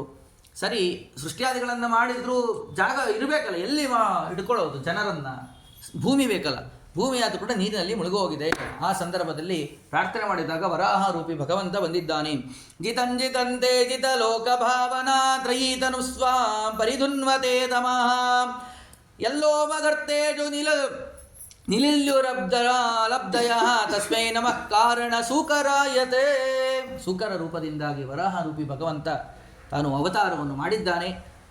ಅವತಾರವನ್ನು ಮಾಡಿದಾಗ ಬಹಳ ಸಂತೋಷ ಆಯಿತು. ಸಾಷ್ಟಾಂಗ ನಮಸ್ಕಾರ ಮಾಡಿದ್ದಾರೆ. ಅನುಗ್ರಹವನ್ನು ಮಾಡಿ ಭೂಮಿಯನ್ನು ರಕ್ಷಣೆಯನ್ನು ಮಾಡಿ ಅಂತ ಪ್ರಾರ್ಥನೆ ಮಾಡಿದಾಗ ಭೂಮಿ ಒಳಗಡೆಯಿಂದಾಗಿ ಭೂಮಿಯನ್ನು ಎತ್ಕೊಂಡು ಬಂದಿದ್ದಾರೆ ನೀರಿನಲ್ಲಿ ಮುಳುಗಿದಂಥ ಆ ಸಮಯದಲ್ಲಿ ಹಿರಣ್ಯಾಕ್ಷ ಅಂತೇಳಿ, ಏನು ನಾವು ಪ್ರಸಿದ್ಧ ಕೇಳುವಂಥ ಹಿರಣ್ಯಾಕ್ಷ ಹಿರಣ್ಯಕಶಿಪುವ ಅಲ್ಲ, ಆದಿ ಹಿರಣ್ಯಾಕ್ಷ ಅಂತ ಪೂರ್ವದಲ್ಲಿ ಒಬ್ಬ ಇದ್ದ, ಆದಿ ಹಿರಣ್ಯಾಕ್ಷ ಅಂತೇಳಿ. ಅವನು ಆಗ ಮೇಲೆ ತರುವ ಸಮಯದಲ್ಲಿ ಅಡ್ಡಿಯನ್ನು ಮಾಡಿದ್ದಾನೆ. ಆ ಸಂದರ್ಭ ಅವನ ಜೊತೆ ಯುದ್ಧವನ್ನು ಮಾಡಿ ಅವನನ್ನು ಸೋಲಿಸಿ ಅವನಿಗೆ ಸರಿಯಾಗಿ ಕಪಾಳಕ್ಕೆ ಹೊಡೆದು ಅವನನ್ನು ಸಂಹಾರವನ್ನು ಮಾಡಿದ್ದಾರೆ. ಆಗ ಸರಿ, ಈಗ ಹಿರಣ್ಯಾಕ್ಷನ ಬಗ್ಗೆ ಹೇಳಿದ್ರಿ, ಈ ಹೆಸರು ಮತ್ತೆಂದೆಲ್ಲೋ ಬೇರೆ ಕಡೆ ಕೇಳ್ದಂಗಿತ್ತಲ್ಲ, ಹಿರಣ್ಯಾಕ್ಷ ಹಿರಣ್ಯಕಶಿಪು ಅಂತ ಹೇಳಿ ಅವನ ಬಗ್ಗೆನೂ ಹೇಳಿಬಿಡ್ರಿ. ಏಕ ಸಂಬಂಧಿ ಜ್ಞಾನ ಅಪರ ಸಂಬಂಧಿ ಸ್ಮಾರಕಂ ಅಂತ ಹೇಳಿ. ಈಗ ಒಂದು ಹೆಸರನ್ನು ಕೇಳಿದರೆ ಆ ಹಿರಣ್ಯಾಕ್ಷನ ಹೆಸರು ಮತ್ತೊಂದು ಕಡೆ ಎಲ್ಲ ಕೇಳಿದ್ವಿ ಅಂತಲ್ಲ, ಅದ್ರ ಬಗ್ಗೆ ಹೇಳ್ರಿ ಅಂತ ಹೇಳಿ ಮತ್ತೊಂದರ ಸ್ಮರಣೆ ಬಂದ್ಬಿಡುತ್ತದೆ. ಹಾಗೆಯೇ ಅದನ್ನು ಹೇಳಿಬಿಡಿ ಅಂತ ಕೇಳಿದಾಗ ಸರಿ ಅವಶ್ಯವಾಗಿ ಹೇಳ್ತೀನಿ ಅಂತೇಳಿ ಅವರ ಬಗ್ಗೆಯೂ ಕೂಡ ತಿಳಿಸ್ತಾ ಇದ್ದಾರೆ. ಆ ಹಿರಣ್ಯಾಕ್ಷ ಹಿರಣ್ಯಕಶಿಪು ಯಾರು ಅಂತಂದರೆ ಜಯ ವಿಜಯರು, ಭಗವಂತನ ದ್ವಾರಪಾಲಕರು. ಅವರೇ ಹಿರಣ್ಯಾಕ್ಷ ಹಿರಣ್ಯಕಶಿಪುವಾಗಿ ಅವತಾರವನ್ನು ಮಾಡಿದರು, ಹುಟ್ಟಿದರು. ಯಾಕೆ ಅಂತಂದರೆ ಸನಕಾದಿಗಳ ಶಾಪದಿಂದಾಗಿ. ಒಂದು ಸಂದರ್ಭದಲ್ಲಿ ಸನಕಾದಿಗಳು ಭಗವಂತನ ದರ್ಶನಕ್ಕೋಸ್ಕರವಾಗಿ ವೈಕುಂಠ ಲೋಕ ಭಗವಂತನ ದರ್ಶನಕ್ಕೋಸ್ಕರವಾಗಿ ಹೋಗಿದ್ದಾರೆ. ಹೋದಂತಹ ಸಮಯದಲ್ಲಿ ಇವರು ಬಂಗಾರದ ಕೋಲನ್ನು ಅಡ್ಡ ಹಿಡಿದಿದ್ದಾರೆ, ಒಳಗೆ ಬಿಟ್ಟಿಲ್ಲ. ಒಳಗೆ ಬಿಡಿ ಅಂತ ಕೇಳಿದಾಗ ಇಲ್ಲ, ಭಗವಂತನ ಹತ್ರ ಮಾತನಾಡಬೇಕು ಬಿಡಿ ಅಂತ ಹೇಳಿ ಬಿಟ್ಟಿಲ್ಲ. ಆ ಸಮಯದಲ್ಲಿ ಇವರಿಗೆ ಸಿಟ್ಟು ಬಂದಿದೆ. ಯಾಕೆ ಸಿಟ್ಟು ಬಂದಿದೆ ಅಂದರೆ ಇವರಿಗೆ ಅಜ್ಞಾನ ಇದೆ. ನನ್ನ ಒಳಗಡೆ ಇರುವಂತಹ ಭಗವಂತ, ಅಲ್ಲಿರುವಂತಹ ಭಗವಂತ ಬೇರೆ ಎಂಬುವಂತಹ ಜ್ಞಾನ ಇವರಿಗೆ ಬಂದಿದೆ. ಆ ರೀತಿಯಾಗೆಲ್ಲ ನಾವು ಯಾರು ಎಂಬುದೇ ಕೂಡ ಅರಿವಿಲ್ಲ ಇವರಿಗೆ. ಆದ್ದರಿಂದಾಗಿ ಅಂತ ಅವರಿಗೆ ಶಾಪವನ್ನು ಕೊಟ್ಟಿದ್ದಾರೆ, ನೀವು ದೈತ್ಯರಾಗಿರಿ. ಈ ರೀತಿಯಾಗಿ ನಮಗೆ ಸಜ್ಜನರು ಯೋಗ್ಯರಾದವರಿಗೆ ಸಜ್ಜನರ ಸಮಾಗಮ ಆಗುವುದಕ್ಕೆ ವಿರೋಧವನ್ನು ಮಾಡಬಾರ್ದು. ನಿಮ್ಮಿಂದ ವಿರೋಧ ನಡೀತಾ ಇದೆ, ಅದಕ್ಕೋಸ್ಕರವಾಗಿ ನೀವು ಭೂಲೋಕದಲ್ಲಿ ದೈತ್ಯರಾಗಿರಿ ಎಂಬುದಾಗಿ ಶಾಪವನ್ನು ಕೂಡ ಕೊಟ್ಟಿದ್ದಾರೆ. ಆದ್ದರಿಂದಾಗಿ ಹಿರಣ್ಯಕಶಿಪು ರಾವಣ ಕುಂಭಕರ್ಣರಾಗಿ ಹೀಗೆ ಅವರು ಅವತಾರವನ್ನು ಮಾಡಿದರು ಎಂಬುದಾಗಿ ನಾವು ಕೇಳ್ತೀವಿ. ಸರಿ, ಅವರು ಪ್ರಾರ್ಥನೆಯನ್ನು ಮಾಡಿಕೊಂಡಿದ್ದಾರೆ. ಅಷ್ಟೊಂದು ಭಗವಂತ ಬಂದ, ಕ್ಷಮಾ ಕೇಳ್ತಾ ಇದ್ದರೆ, ನಮ್ಮಿಂದ ತಪ್ಪಾಗಿದೆ ಕ್ಷಮಿಸಿ ಅಂತ ಕೇಳಿದಾಗ ಸರಿ, ಅವರು ಶಾಪವನ್ನು ಕೊಟ್ಟಿದ್ದಾರೆ, ಅದನ್ನು ಮೀರುವುದು ಬೇಡ, ಆದರೆ ನಿಮ್ಮನ್ನು ನಾನೇ ಕೊಲ್ತೀನಿ. ಅದೊಂದು ದೊಡ್ಡ ಭಾಗ್ಯ. ಭಗವಂತನಿಂದಲೇ ಮರಣ ಹೊಂದುವಂತಹ ಭಾಗ್ಯವೂ ಕೂಡ ಸಾಮಾನ್ಯವಾದದ್ದಲ್ಲ. ನಾನೇ ನಿಮ್ಮನ್ನು ಕೊಲ್ತೀನಿ, ಬೇಗ ನಿಮ್ಮ ಕಾರ್ಯವನ್ನು ಮುಗಿಸಿ ಮತ್ತೆ ಇಲ್ಲಿ ಬನ್ನಿ ಅಂತ ಹೇಳಿದ್ದಾರೆ. 3 ಜನ್ಮದಲ್ಲಿ ಈ ರೀತಿಯಾಗಿ ದೈತ್ಯರಾಗುವಂತಹ ಪರಿಸ್ಥಿತಿ ಇವರಿಗೆ ಬಂದು ಕುಳಿತಿದೆ, ಜಯ ವಿಜಯರಿಗೆ. ಹಾಗೆ ಹುಟ್ಟಬೇಕು, ಒಂದು ಕಾರಣ ಬೇಕಲ್ಲ. ಕಶ್ಯಪ ದಿತಿಯಲ್ಲಿ ಇವರು ಅವತಾರವನ್ನು ಮಾಡಿದ್ದಾರೆ. ದಿತಿಯ ಮಕ್ಕಳೇನೇ ದೈತ್ಯರು, ಅದಿತಿಯ ಮಕ್ಕಳೇ ದೇವತೆಗಳು. ಆ ಕಶ್ಯಪರಲ್ಲಿ ಒಂದು ಸಂದರ್ಭದಲ್ಲಿ ದಿತಿ ತಾನು ಕೇಳ್ಕೊತಾ ಇದ್ದಾಳೆ, ಸಂಘವನ್ನು ಆಡೋಣ ಅಂತ ಕೇಳ್ತಾ ಇದ್ದಾಳೆ. ಆ ಸಮಯಕ್ಕೆ ಹೇಳ್ತಾರೆ ಕಶ್ಯಪರು, ಈ ಸಮಯ ಬೇಡ. ಯಾಕೆ ಅಂದರೆ ಇದು ಸಂಧ್ಯಾಕಾಲ, ಸಾಯಂಕಾಲದ ಸಮಯ. ಸಾಯಂಕಾಲದ ಸಮಯದಲ್ಲಿ ಸಂಧ್ಯಾಕಾಲಗಳಲ್ಲಿ ಎಂದಿಗೂ ಕೂಡ ಸಂಗಾದಿಗಳನ್ನು ಮಾಡಬಾರದು ಅಂತ ಹೇಳಿದರೆ ಅವಳು ಅದನ್ನು ಕೇಳ್ತಾ ಇಲ್ಲ. ಬಹಳ ಮೋಹವಶಳಾಗಿದ್ದಾಳೆ. ಎಷ್ಟು ಹೇಳಿದರೂ ಕೂಡ ಕೇಳ್ತಾ ಇಲ್ಲ. ಆಗ ಮತ್ತೆ ಹೇಳ್ತಾರೆ, ಆಹಾರಂ ಮೈಥುನಂ ನಿದ್ರಾ ಸ್ವಾಧ್ಯಾಯಂಶ್ಚ ಚತುರ್ಥಕಂ. ಇಷ್ಟನ್ನು ಕೂಡ ಸರ್ವಥಾ ಸಂಧ್ಯಾಕಾಲದಲ್ಲಿ ಮಾಡಬಾರದು ಅಂತ ಹೇಳಿದರೂ ಕೂಡ ಅವಳು ಕೇಳ್ತಾ ಇಲ್ಲ. ಏನಾಗತ್ತೆ ಈ ರೀತಿಯಾಗಿ ಅಂತಂದರೆ ಅದಕ್ಕೆ ಹೇಳ್ತಾರೆ, ಆಹಾರ ಜಾಯತೆ ವ್ಯಾಧಿ. ನಾವು ಸಂಧ್ಯಾಕಾಲಗಳಲ್ಲಿ ಉದಾಹರಣೆಗೆ ಒಂದು 5:15 6:30 ಅಥವಾ 5:45 6:15 7 ಈ ಮಧ್ಯದ ಸಮಯ ಇರುತ್ತದಲ್ಲ, 1-1.5 ತಾಸು, ಈ ಸಮಯ ಸಂಧ್ಯಾಕಾಲ ಅಂತೇಳಿ ಕರೀತಾರೆ.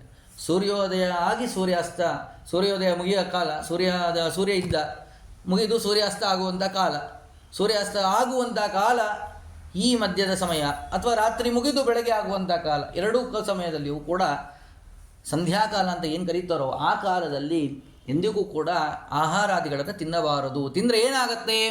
ಆಹಾರ ಜಾಯತೆ ವ್ಯಾಧಿ, ರೋಗ ಬರ್ತದೆ ಅಂತೆ. ಸಂಧ್ಯಾಕಾಲದಲ್ಲಿ ಭೋಜನಾದಿಗಳನ್ನು ಏನಾದರೂ ತಿಂದ್ವಿ ಅಂತಂದರೆ, ಕೇವಲ ಊಟ ಅಂತಲ್ಲ, ಏನನ್ನು ಕೂಡ ತಿನ್ನಬಾರ್ದು. ವ್ಯಾಧಿ ಕ್ರೂರ ಗರ್ಭಾಷ್ಟ ಮೈಥುನೆ. ಒಂದು ವೇಳೆ ಸಂಘವನ್ನು ಮಾಡಿದರೆ ಆ ಸಮಯದಲ್ಲಿ ಕೆಟ್ಟ ಮಕ್ಕಳು ಹುಡ್ತಾರಂತೆ. ಕ್ರೂರ ಗರ್ಭ, ಕೆಟ್ಟ ಮಕ್ಕಳು, ದುಷ್ಟರಾದಂಥ ಮಕ್ಕಳು ಆ ಸಮಯದಲ್ಲಿ ಸಂಘವನ್ನು ಮಾಡಿದರೆ ಹುಡ್ತಾರೆ. ನಿರಾಶ್ರಯ ನಿವರ್ತಂತೆ, ನಿದ್ರಾಶ್ರಯ. ಒಂದು ವೇಳೆ ನಿದ್ರೆಯನ್ನು ಮಾಡಿದರೆ ಅವರ ಕಾಲ ಮುಗಿದು ಹೋಗುತ್ತದೆ, ಅವರ ಆಯುಷ್ಯ ಎಂಬುದು ಹಾನಿಯಾಗ್ತದೆ. ಹಾಗೆಯೇ ಸ್ವಾಧ್ಯಾಯ ಮರಣಂ ದೂರಂ, ಅಧ್ಯಯನಾದಿಗಳನ್ನು ಕೂಡ ಮಾಡುವುದರಿಂದ ನಾಶವಾಗ್ತಾರೆ ಎಂಬುದಾಗಿ ತಿಳಿಸಿದರು. ಹೀಗೆ ಚತ್ವಾರಿ ಕಲು ಕರ್ಮಾಣಿ ಸಂಧ್ಯಾಕಾಲೇ ವಿವರ್ಜಯೇತ್. ಈ 4 ಸಂಧ್ಯಾಕಾಲದಲ್ಲಿ ಮಾಡಬಾರ್ದು. ಆದ್ದರಿಂದಾಗಿ ಈ ರೀತಿಯಾಗಿ ನೀನು ಮಾಡುವುದಕ್ಕೆ, ಈ ರೀತಿಯಾಗಿ ನೀನೇನು ಅಪೇಕ್ಷೆ ಪಡ್ತಿದೆಯೋ ಅದು ಯೋಗ್ಯವಲ್ಲ. ಸ್ವಲ್ಪ ಸಮಯ ಕಾಯಿ, ಒಂದು ಮುಹೂರ್ತದ ಪರ್ಯಂತರವಾಗಿ ಕಾಯಿ ಅಂದರೆ 48 ನಿಮಿಷ, ಅಲ್ಲಿವರೆಗೂ ಕಾಯಿ ಎಂಬುದಾಗಿ ಹೇಳ್ತಾ ಇದ್ದಾರೆ. ಆದರೆ ಅವಳು ಒಪ್ತಾ ಇಲ್ಲ, ಬಹಳವಾಗಿ ಅಪೇಕ್ಷೆಯನ್ನು ಪಡ್ತಾ ಇದ್ದಾಳೆ. ಅವ್ರು ಹೇಳ್ತಾರೆ, ಹುಟ್ಟುವಂಥ ಮಗು ದುಷ್ಟನಾದಂಥ ಮಗು ಹುಟ್ಟುತ್ತಾರೆ ಎಂಬುದಾಗಿ ಹೇಳಿದರೂ ಕೂಡ ಕೇಳಲಿಲ್ಲ. ಅವಳು ಬಹಳ ಅಪೇಕ್ಷೆಯನ್ನು ಪಟ್ಟಾಗ ಸರಿ ಅಂತ ಹೇಳಿ ಸಂಘವನ್ನು ಮಾಡಿದ್ದಾರೆ. ನಂತರದಲ್ಲಿ ಏಷಾ ಘೋರತಮಾವೇಲ ಘೋರಾಣ ಘೋರದರ್ಶನ ಚರಂತಿ ಯಸ್ಯಾಂ ಭೂತಾನಿ ಭೂತೇಶಾನುಚರಾಚರಾಣಿ. ಭೂತಗಳೆಲ್ಲ ಸಂಚಾರ ಮಾಡುವಂಥ ಕಾಲ ಇದು. ಅಂತಹ ಕಾಲದಲ್ಲಿ ನೀನು ಯಾವ ಸಂಘಕ್ಕೆ ಅಪೇಕ್ಷೆ ಪಟ್ಟು ಸಂಘವನ್ನು ಮಾಡಿದ್ದೀಯಾ, ಹುಟ್ಟುವಂಥ ಮಗ ಮಹಾದುಷ್ಟನಾದಂಥ ಮಗ ಹುಟ್ಟುತ್ತಾನೆ. ಆಜ್ಞಾಕರಿ ತಸ್ಯ ಪಿಶಾಚಚರ್ಯ ಅಹೋ ವಿಭೂಮಶ್ಚರಿತಂ ವಿಡಂಬನಂ.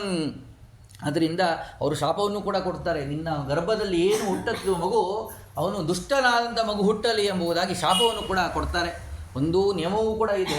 ಅಷ್ಟೇ ಅಲ್ಲೇ ಕಶ್ಯಪರೂ ಕೂಡ ಶಾಪವನ್ನು ಕೊಟ್ಟಿದ್ದಾರೆ. ಎಲ್ಲವೂ ಕೂಡ ಸೇರಿ ಹುಟ್ಟಿದಂತಹ ಅವನೇ ಯಾವ ಹಿರಣ್ಯಾಕ್ಷ ಹಿರಣ್ಯಕಶಿಪು. ಹೀಗೆ ಆದರೆ ಇಲ್ಲಿ ಮತ್ತೆ ಪ್ರಾರ್ಥನೆಯನ್ನು ಮಾಡ್ಕೊತಾಳೆ ನೋಡಿ. ಆ ರೀತಿಯಾಗಿ ಅವಳು ಅಪೇಕ್ಷೆಯನ್ನು ಪಟ್ಟರು, ಮತ್ತೆ ಅವಳಿಗೆ ಜ್ಞಾನೋದಯ ಆಗಿಬಿಟ್ಟಿದೆ. ಅಯ್ಯೋ ನನ್ನಿಂದ ತಪ್ಪಾಗಿದೆ, ಕ್ಷಮಿಸಿ ಅಂತ ಹೇಳಿ ವಿನಮ್ರವಾಗಿ ಪ್ರಾರ್ಥನೆಯನ್ನು ಮಾಡ್ಕೊಂಡಿದ್ದಾಳೆ. ಸರಿ, ಇಷ್ಟು ನೀನು ಪ್ರಾರ್ಥನೆ ಮಾಡ್ಕೊತಿದ್ದೀಯಾ, ಸ್ವಲ್ಪ ಸಮಯದಲ್ಲೇ ಮತ್ತೆ ನೀನು ಎಚ್ಚೆತ್ತುಕೊಂಡು, ಆದ್ದರಿಂದಾಗಿ ನಿನಗೆ ಅನುಗ್ರಹವನ್ನು ಮಾಡ್ತಾ ಇದ್ದೇನೆ.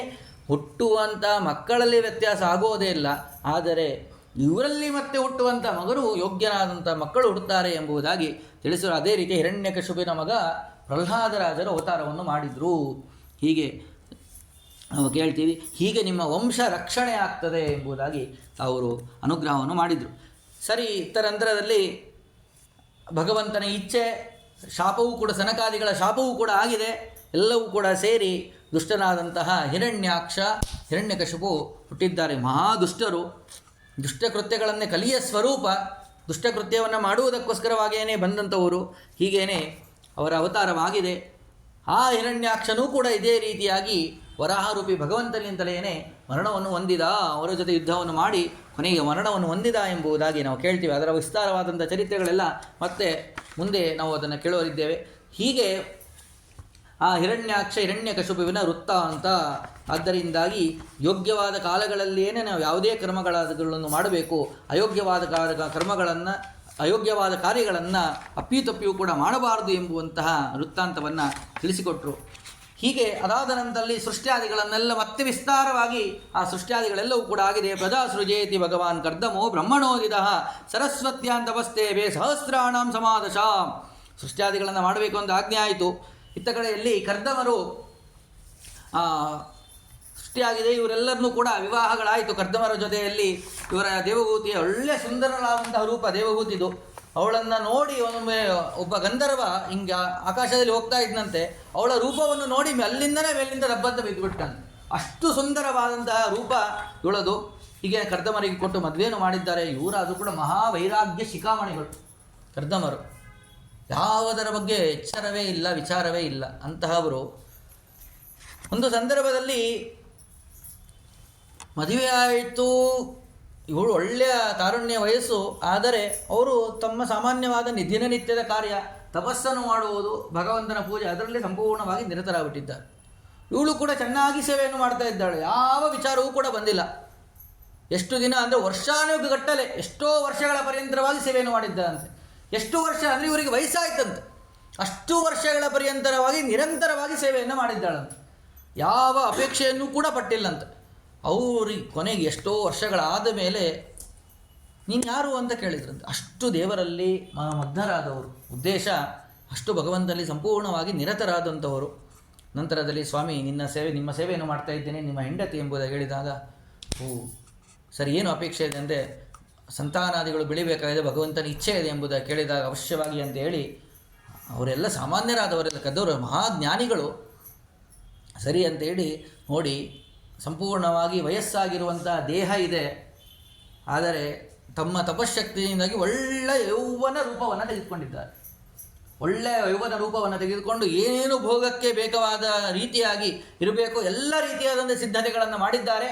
ಒಳ್ಳೆಯ ರೀತಿಯಾಗಿ ಭೋಗಾದಿಗಳನ್ನು ಮಾಡಿದ್ದಾರೆ. 9 ದೇಹವನ್ನು ತೆಗೆದುಕೊಂಡಿದ್ದಾರೆ. ದೇಹವನ್ನು ತೆಗೆದುಕೊಂಡು ವಿಶೇಷವಾಗಿ ಇಬ್ಬರೂ ಕೂಡ ಪುರುಷ ಕರ್ದಮರು, ಈ ಕಡೆ ದೇವಹೂತಿ, ಇಬ್ಬರೂ ಕೂಡ ಪರಸ್ಪರವಾಗಿ ಅನೇಕ ವರ್ಷಗಳ ಪರ್ಯಂತರವಾಗಿ ಭೋಗಾದಿಗಳನ್ನು ಮಾಡಿದ್ದಾರೆ. ನಂತರದಲ್ಲಿ ಹೀಗೆ ಸಂತೋಷವನ್ನು ಪಡಿಸಿದರು. ನಂತರದಲ್ಲಿ ಅವರು ಮತ್ತೆ ವಿಶೇಷವಾಗಿ ನಾನು ಅನುಗ್ರಹವನ್ನು ಮಾಡಬೇಕು ಅಂತ ಪ್ರಾರ್ಥನೆ ಮಾಡಿದಾಗ, ನಿನಗೆ ಉಪದೇಶ ಮಾಡುವುದಕ್ಕೆ ನಿನ್ನ ಮಗನೇ ಬರ್ತಾನೆ, ಕಪಿಲ ರೂಪಿ ಭಗವಂತನೇ, ಸಾಕ್ಷಾತ್ ಭಗವಂತನೇ ಅವತಾರವನ್ನು ಮಾಡುವನಿದ್ದಾನೆ, ಅವತಾರವನ್ನು ಮಾಡಿ ನಿನಗೆ ಉಪದೇಶವನ್ನು ಮಾಡ್ತಾನೆ ಎಂಬುದಾಗಿ ಹೇಳಿದರು. ಅವರು ಕೇಳ್ಕೊಂತಾರೆ, ನಾನು ಮೋಹದಲ್ಲಿ ನಿರತನಾಗ್ಬಿಟ್ಟೆ, ಅದನ್ನು ಪ್ರಾರ್ಥನೆ ಮಾಡಿಬಿಟ್ಟೆ, ಭಗವದ್ ವಿಷಯಕವಾದಂಥ ಚಿಂತನೆಯನ್ನು ನಾನು ಅಪೇಕ್ಷೆ ಪಡಲಿಲ್ಲ, ತಪ್ಪಾಗಿದೆ ನನ್ನಿಂದ, ಅನುಗ್ರಹವನ್ನು ಮಾಡಿ ಅಂತ ಕೇಳಿದಾಗ ಭಗವಂತ ಬಂದೇ ಸ್ವಯಂ ಭಗವಂತನೇ ನಿಮಗೆ ಅನುಗ್ರಹವನ್ನು ಮಾಡ್ತಾನೆ. ಯಾಕೆಂದರೆ ಇಷ್ಟು ವರ್ಷ ನೀವು ಮಾಡಿದಂತಹ ಸೇವೆ, ಆ ಸೇವೆಯ ಫಲ ಸ್ವಯಂ ಭಗವಂತನೇ ಅವತಾರವನ್ನು ಮಾಡಿ ನಿಮಗೆ ಅನುಗ್ರಹವನ್ನು ಮಾಡ್ತಾನೆ ಎಂಬುದಾಗಿ ತಿಳಿಸಿರು. ಬಹಳ ಸಂತೋಷ ಆಯಿತು. ಸರಿ ಅಂತ ಹೇಳಿ ಅದೇ ಕ್ರಮದಲ್ಲಿ ಅವಳು ಕೂಡ ಅನೇಕ ದಿನಗಳ ನಂತರದಲ್ಲಿ ಸಾಕ್ಷಾತ್ ಕಪಿಲರೂಪಿ ಭಗವಂತನೇ ಅವತಾರವನ್ನು ಮಾಡಿ ಬಂದಿದ್ದಾನೆ. ಬಹಳ ಸಂತೋಷ ಆಯಿತು. ಸಂತೋಷದಿಂದಾಗಿ ನಂತರದಲ್ಲಿ ಆ ಕಪಿಲರೂಪಿ ಭಗವಂತನಲ್ಲಿ ಪ್ರಾರ್ಥನೆಯನ್ನು ಮಾಡ್ತಾ ಇದ್ದಾರೆ.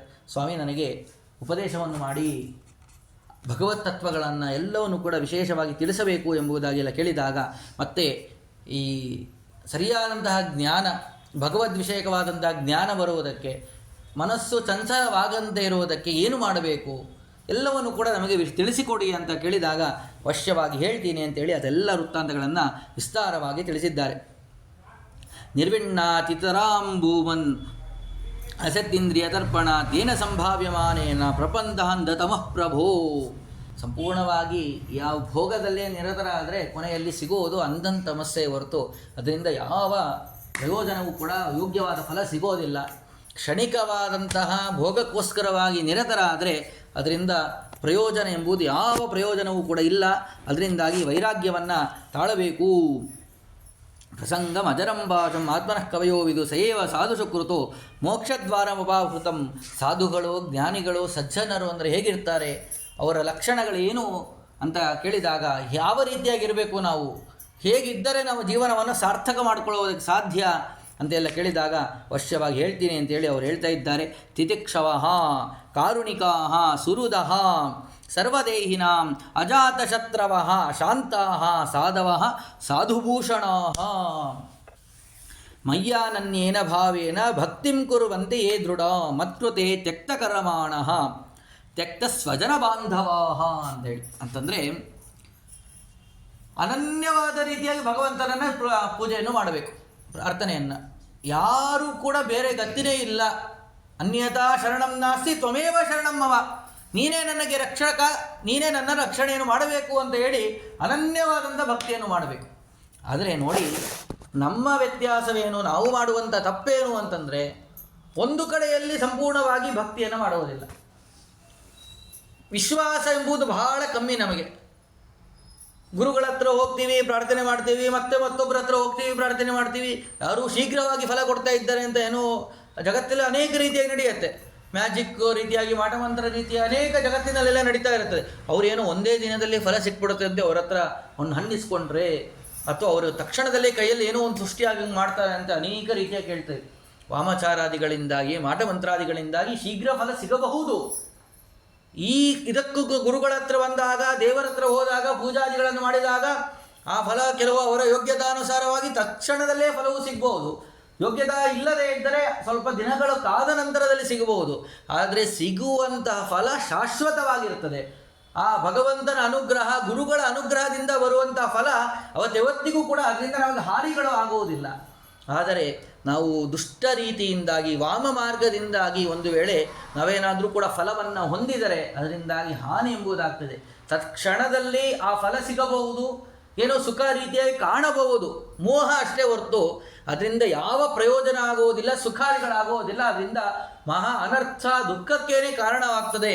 ಆದ್ದರಿಂದಾಗಿ ಸಮಯ ಸ್ವಲ್ಪ ಹಿಡಿದರೂ ಕೂಡ ಭಗವಂತನಲ್ಲಿ ಏನೇ, ಭಗವದ್ಭಕ್ತರಲ್ಲಿ ಏನೇ ನಾವು ಶರಣು ಹೋಗಬೇಕೇ ಹೊರತು ಬೇಗ ಫಲ ಸಿಗ್ತದೆ ಅಂತ ಹೇಳಿ ನಾವು ಅದಕ್ಕೆ ವಿರುದ್ಧವಾಗಿ ನಡ್ಕೊಂಡ್ರೆ ಅದರಿಂದ ಹಾನಿನೇ ಆಗ್ತದೆ. ಈಗ ಉದಾಹರಣೆ ಹೇಳಬೇಕಂದ್ರೆ, ಈಗ ಔಷಧಿಗಳಲ್ಲಿ ಈಗ ಆಯುರ್ವೇದಿಕ್ ಔಷಧಿ ಮತ್ತು ಪ್ರಸಿದ್ಧವಾದ ಇಂಗ್ಲೀಷ್ ಮೆಡಿಸಿನ್ ಈ ರೀತಿಯಾಗಿದೆ. ಆಯುರ್ವೇದಿಕ್ ಔಷಧಿಯನ್ನು ತೆಗೆದುಕೊಂಡ್ರೆ ನಮಗೆ ಆರೋಗ್ಯಕ್ಕೆ ಸಮಸ್ಯೆ ಆಗೋದೇ ಇಲ್ಲ. ಆದರೆ ಅದು ಫಲ ಕೊಡೋದು ಸ್ವಲ್ಪ ಲೇಟ್, ಆದರೆ ಪೂರ್ಣವಾಗಿ ಕಮ್ಮಿ ಆಗ್ತದೆ ಆ ರೋಗ. ಅದೇನೋ ಸ್ವಲ್ಪ ಉಳಿಯಿತು, ಅದರಿಂದ ಮತ್ತೊಂದಾಯಿತು, ಈ ರೀತಿಯಾಗೆಲ್ಲ ಸಮಸ್ಯೆಗಳೇ ಇಲ್ಲ.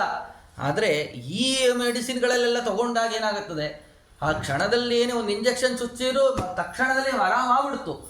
ಅದರ ಸೈಡ್ ಎಫೆಕ್ಟ್ ಆಗಿ ಏನೋ ಮತ್ತೊಂದು ಕಡೆ ಆಗೋಗಿರುತ್ತೆ, ಅದು ನಮ್ಗೆ ಗೊತ್ತಾಗಿರೋದಿಲ್ಲ. ಒಳಗಡೆ ಅದು ಕೊಳ್ತಿರ್ತದೆ. ಅದು ಆಗ ಸ್ವಲ್ಪ ದಿನಗಳಾದ ನಂತರದಲ್ಲಿ ಅದು ಹೋಗ್ತಾ ಹೋಗ್ತಾ ಅದು ನಮ್ಗೆ ಗೊತ್ತಾಗೋದಿಲ್ಲ, ಏನೋ ಮತ್ತೊಂದಾಗಿದೆ ಅಂತ ಮತ್ತೊಂದು ಸರಿ ತೊಗೊಂತೀವಿ. ಹೀಗೆ ತೊಗೊಂಡು ಕೊನೆಯಲ್ಲಿ ಊಟ ಕಮ್ಮಿ, ಟ್ಯಾಬ್ಲೆಟ್ ಜಾಸ್ತಿ ಅಂತ ಆಗೋಗಿರುತ್ತೆ. ಎಷ್ಟು ಊಟ ಮಾಡ್ತೀರಿ ಅಂತಂದರೆ 2 ಕಾಳು, ಟ್ಯಾಬ್ಲೆಟ್ ಎಷ್ಟು ತೊಗೊಂತೀವಿ, 10 ಟ್ಯಾಬ್ಲೆಟ್ ತೊಗೊತೀವಿ ಅಂತ. ಹೀಗೆ ಯಾಕೆ ಅಂತಂದರೆ ನಮ್ಮ ದೇಹದಲ್ಲಿ ಆ ಜೀರ್ಣಶಕ್ತಿ ಎಂಬುದು ಕಮ್ಮಿ ಮಾಡ್ತಾ ಬಿಡ್ತದೆ. ಅವೆಲ್ಲ ನಮಗೆ ಗೊತ್ತಾಗೋದೇ ಇಲ್ಲ. ಅವೆಲ್ಲ ಜಾಠರಾಗ್ನಿ ಏನಿರ್ತದಲ್ಲ, ಆ ಜಾಠರಾಗ್ನಿ ಮುಂದೆ ಬರ್ತದೆ. ಅದು ಜಾಠರಾಗ್ನಿ ಎಷ್ಟು ಚೆನ್ನಾಗಿ ಉರಿತಾ ಇರ್ತದೆಯೋ ಅಷ್ಟು ನಾವು ಒಳ್ಳೆಯ ಊಟವನ್ನು ಮಾಡ್ತೀವಿ, ಚೆನ್ನಾಗಿ ಜೀರ್ಣ ಆಗ್ತದೆ, ಆರೋಗ್ಯ ಚೆನ್ನಾಗಿರ್ತದೆ. ಜಾಠರಾಗ್ನಿ ಉರಿಯುವುದು ಕಮ್ಮಿ ಆಯಿತು ಅಂತಂದರೆ ಎಲ್ಲವೂ ಕೂಡ ಕಮ್ಮಿ ಆಗ್ತದೆ. ಊಟ ಕಮ್ಮಿ ಆಗ್ತದೆ, ಜೀರ್ಣಶಕ್ತಿ ಕಮ್ಮಿ ಆಗ್ತದೆ, ಆರೋಗ್ಯ ಕಮ್ಮಿ ಆಗ್ತಾ ಹೋಗುತ್ತೆ. ಹೀಗೆ ಒಂದೊಂದಾಗಿ ಹೊರಗೆ ಹೋಗ್ತಾ ಹೋಗ್ತೇ ಶಕ್ತಿ ಕಮ್ಮಿ ಆಗ್ತಾ ಹೋಗುತ್ತೆ. ಇಲ್ಲಿ ಶಕ್ತಿಗೆ ಒಳಗಡೆ ಉರಿಯೋದು ಕಮ್ಮಿ ಆಯಿತು ಅಂದರೆ ನಮ್ಮ ದೈಹಿಕವಾದ ಶಕ್ತಿಯೂ ಕೂಡ ಕಮ್ಮಿ ಆಗ್ತಾ ಬರ್ತದೆ. ಆಗ ಯಾವುದೋ ಒಂದು ವಸ್ತು ಎತ್ತುವುದಕ್ಕೆ ನಮಗೆ ಭಯ ಆಗ್ತದೆ. ಏನಪ್ಪ ಕಾಲ ಮೇಲೆ ಬಿದ್ದುಬಿಡುತ್ತೋ ಏನೋ ಎತ್ತಿದರೆ ಏನೋ ಅಂತ ಭಯ, ಅಥವಾ ಒಂದು ಏನೋ ದಾಟಬೇಕಾಗಿದೆ, ಟ್ರಾಫಿಕ್ ದಾಟಬೇಕಾಗುತ್ತದೆ, ಧೈರ್ಯ ಬರುವುದಿಲ್ಲ. 10 ನಿಮಿಷ ಕಾಯೋದು, ಸಂಪೂರ್ಣ ಗಾಡಿಗಳೆಲ್ಲ ಹೋದ ಮೇಲೆ ಹೋಗುವುದು. ಯಾಕೆಂದರೆ ಭಯ, ಯಾಕೆಂದರೆ ನಮಗೆ ವೇಗವಾಗಿ ಹೋಗೋದಕ್ಕಾಗೋದಿಲ್ಲ, ಶಕ್ತಿ ಇಲ್ಲ. ಯಾಕೆಂದರೆ ದೈಹಿಕವಾಗಿ ಕೂಡ ಮನುಷ್ಯನನ್ನು ಕುಂದಿಸಿಬಿಡುತ್ತದೆ ಎಲ್ಲವೂ ಕೂಡ, ಆದರೆ ನಮಗೆ ಗೊತ್ತಾಗೋದಿಲ್ಲ. ಹೀಗೆ ಸರಿ. ನಂತರದಲ್ಲಿ ಅದರಿಂದಾಗಿ ಆ ಸಾಧುಗಳು ಹೇಗಿರ್ತಾರೆ ಅಂತಂದರೆ ತಿತಿಕ್ಷವಾಹ, ಒಳ್ಳೆಯ ಸಹನ ಶಕ್ತಿ ಎಂಬುದಲ್ಲಿರ್ತದೆ ಅಂತವರು. ಒಳ್ಳೆಯ ಸಹನ ಶಕ್ತಿಯಿಂದಾಗಿ ಅವರು ಎಲ್ಲವನ್ನೂ ಕೂಡ ಸಹಿಸ್ಕೊಂಡಿರ್ತಾರೆ. ಯಾವ ರೀತಿಯಾದಂತಹ ಯಾವ ನನಗೆ ಹೊಡೆದ ಅವನು ಅಂತೇಳಿ ದ್ವೇಷವನ್ನು ತೀರಿಸ್ಕೊಳ್ಳೋದು ಇಂಥವದೆಲ್ಲ ಯಾವುದನ್ನು ಕೂಡ ಮಾಡೋದಿಲ್ಲ. ಒಳ್ಳೆಯ ಸಹನ ಶಕ್ತಿ ಮೊದಲಾದಗಳು ಅವರಿರ್ತದೆ. ಕಾರುಣಿಕವಾದಂತಹ ಕರುಣಾ ಸ್ವಭಾವದವರು. ಸುಹೃದಹ, ಸುಹೃತ್ ಅಂತ ಕರೀತಾರೆ. ಗೆಳೆಯ ಅಂತ ನಾವೇನು ಕರಿತೀವಿ, ಸುಹೃತ್ ಅಂದರೆ ಗೆಳೆಯ ಅಂತಂದ್ರೆ. ಯಾರಿಗೆ ಗೆಳೆಯ ಅಂತ ಕರಿಬೇಕು ಅಂತಂದರೆ ಹೇಳ್ತಾರೆ, ಅವನು ನಮಗೆ ಸಹಾಯವನ್ನು ಮಾಡಲಿ ಬಿಡಲಿ, ನಮ್ಮವರು ಅಂತ ಹೇಳಿ ಅವನಿಗೆ ನಾವು ಚೆನ್ನಾಗಿ ಸಹಾಯವನ್ನು ಮಾಡ್ತಾ ಇದ್ದರೆ ಅವನಿಗೆ ಸುಹೃತ್ ಅಂತ ಕರೀತಾರಂತೆ. ಭಗವಂತನಿಗೆ ಸುಹೃತ್ ಅಂತ ಯಾಕೆ ಕರೀತಾರೆ ಅಂದರೆ ಯಾವ ಫಲ ಅಪೇಕ್ಷೆ ಇಲ್ಲದೇನೆ ಅವನು ನಮ್ಗೆ ಸಹಾಯವನ್ನು ಮಾಡ್ತಾನೆ. ಸುಲಭ ಸುರತ ಸೂಕ್ಷ್ಮ ಸುಘೋಷ ಸುಖದ ಸುರತ ಅಂತ ಹೇಳಿ ನಾವು ವಿಷ್ಣು ಸಹಸ್ರನಾಮದಲ್ಲಿ ಕೇಳ್ತೀವಿ, ಸುಲಭ ಸುರತ ಅಂತೇಳಿ. ಯಾಕೆ ಅಂತಂದರೆ ಅವನು ನಮ್ಮಿಂದ ಏನನ್ನೂ ಅಪೇಕ್ಷೆ ಪಟ್ಟಿಲ್ಲ, ನಾವು ಏನನ್ನೂ ಕೂಡ ಅವನಿಗೆ ಕೊಡೋದಕ್ಕೂ ಸಾಧ್ಯ ಇಲ್ಲ. ಇಲ್ರಿ ಡೈಲಿ ನೈವೇದ್ಯ ಮಾಡ್ತೀವಿ ರೀ ದೇವರಿಗೆ, ನಾವು ಯಾರು ಅವನು ಕೊಟ್ಟಿದ್ದನ್ನು ನಾವು ಏನು ನಾವೆಲ್ಲಿದ್ರ ತೆಗೆದುಕೊಂಡು ಕೊಡೋಕ್ಕೆ ಸಾಧ್ಯ ಇದೆಯಾ? ಅವನು ಕೊಟ್ಟಿದ್ದನ್ನೇ ಮಾತ್ರ ಕೊಡೋದಕ್ಕೆ ಸಾಧ್ಯ ಹೊರತು ಹೊಸದಾದದ್ದು ಏನನ್ನು ಕೊಡೋಕ್ಕೆ ಸಾಧ್ಯ ಇಲ್ಲ. ಅಂತಹದು ನಾವು ಯಾವ ಅಪೇಕ್ಷೆಯನ್ನು ಭಗವಂತ ಯಾವ ಅಪೇಕ್ಷೆಯನ್ನು ಕೂಡ ಪಡದೇನೆ ಎಲ್ಲವನ್ನು ಕೂಡ ನಮಗೆ ಕೊಡ್ತಾ ಇರೋದರಿಂದಾಗಿ ಅವನಿಗೆ ಸುಹೃತ್ ಅಂತ ಕರೀತಾರೆ. ಸಜ್ಜನರಾಗಿರ್ತಾರೆ.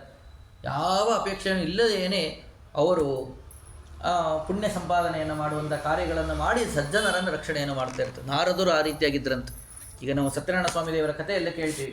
ಪ್ರಾರಂಭದಲ್ಲಿ ಈ ಕಥೆ ನಾರಾಯಣನ ಭಗವಂತ ನಾರದರಿಗೆ ಉಪದೇಶವನ್ನು ಮಾಡಿದ್ದು, ಕೇಳಿದ್ದು ನಾರದರು. ಸ್ವಾಮಿ ಈ ಕಥೆಯನ್ನು ಉಪದೇಶವನ್ನು ಮಾಡಿರಿ, ಏನಾದರೂ ಒಂದು ಒಳ್ಳೆಯ ಉಪಾಯವನ್ನು ತಿಳಿಸ್ಕೊಡ್ರಿ, ಜನರೆಲ್ಲ ಬಹಳ ಕಷ್ಟಪಡ್ತಾ ಇದ್ದಾರೆ. ಯಾಕೆ ಅಂದರೆ ಅವರಿಂದ ಧರ್ಮಕರ್ಮಗಳು ನಡೀತಾ ಇಲ್ಲ, ವಿರುದ್ಧವಾಗಿ ಅಧರ್ಮಾಚರಣೆ ನಡೀತಾ ಇದೆ. ಅಧರ್ಮದ ಫಲವಾಗಿ ಪಾಪದ ಫಲವಾಗಿ ರೋಗಗಳು ಬರ್ತಾ ಇದೆ. ಆ ರೋಗಗಳೇ ಅವರಿಗೆ ಸಂಪೂರ್ಣವಾಗಿ ಕುಂದಿಸ್ತಾ ಇದೆ. ಆದ್ದರಿಂದಾಗಿ ಅದರ ಪರಿಹಾರಕ್ಕೆ ಏನಾದರೂ ಉಪಾಯವಿದ್ದರೆ ತಿಳಿಸಿಕೊಡಿ ಅಂತ ಕೇಳಿದಾಗ ಈ ಉಪದೇಶ ಮಾಡಿದ್ದೆ ಸತ್ಯನಾರಾಯಣ ಸ್ವಾಮಿ ದೇವರ ಪೂಜೆ. ಆ ಸಮಯದಲ್ಲಿ ಭಗವಂತ ಪರೋಪಕಾರಾರ್ಥಂ ಇದಂ ಶರೀರಂ ಅಂತ ಹೇಳಿ ಅವನನ್ನು ಹೊಗಳ್ತಾರಂತೆ. ಯಾಕೆಂದರೆ ಅವರಿಗೆ ಯಾವ ಪ್ರಯೋಜನ ಇಲ್ಲ. ಅಲ್ಲಿ ಅನೇಕ ವಿಸ್ತಾರ ವಿಷಯ, ಅನೇಕ ರೀತಿಯಾಗಿ ಕೇಳ್ಕೊತಾರಂತೆ. ಸ್ವಾಮಿ ನೀವು ದೊಡ್ಡದಾಗಿ ಹೇಳ್ಬೇಡ್ರಿ, ದೊಡ್ಡದಾಗಿ ಯಜ್ಞವನ್ನು ಮಾಡಿರಿ, ಒಂಟಿ ಕಾಲಲ್ಲಿ ನೀರಲ್ಲಿ ನಿಂತ್ಕೊಂಡು ಜಪ ಮಾಡಿರಿ, ಹೀಗೆಲ್ಲ ಹೇಳಿದರೆ ಅವರ ಮಾಡುವ ಸಾಮರ್ಥ್ಯ ಶಕ್ತಿ ಏನೂ ಕೂಡ ಅವರಲ್ಲಿಲ್ಲ. ಸಂಪೂರ್ಣವಾಗಿ ಅವರು ಭೋಗದಲ್ಲಿ ನಿರತರಾಗಿಬಿಟ್ಟಿದ್ದಾರೆ. ಸ್ವಲ್ಪ ಸಮಯದಲ್ಲಿ ಮುಗಿಬೇಕು, ಶೀಘ್ರವಾಗಿ ಫಲ ಸಿಗಬೇಕು. ನೋಡಿ ಎಷ್ಟು ವಿರುದ್ಧವಾದದ್ದಿವೆಲ್ಲ.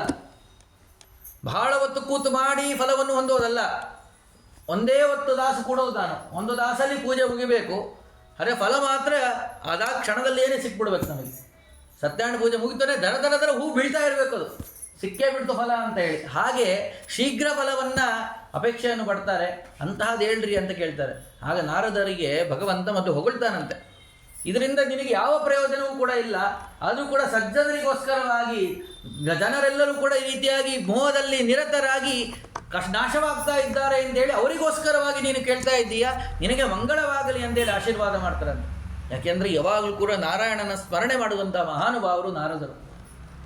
ಇಷ್ಟೆಲ್ಲ ಉಪಕಾರ ಮಾಡಿದಂತಹ ನಾರದರನ್ನು ನಾವು ಹೇಗೆ ತಿಳ್ಕೊಂಬಿಟ್ಟಿದ್ದೀವಿ ಅಂತಂದರೆ ಮಾಧ್ಯಮಗಳ ಮೂಲಕವಾಗೆಲ್ಲ ಫಿಟ್ಟಿಂಗ್ ಮಾಸ್ಟರು ಏನೇನೋ ರೀತಿಯಾಗಿ ಅವರನ್ನು ನಾವು ತಿಳ್ಕೊಂಬಿಟ್ಟಿದ್ದೀವಿ.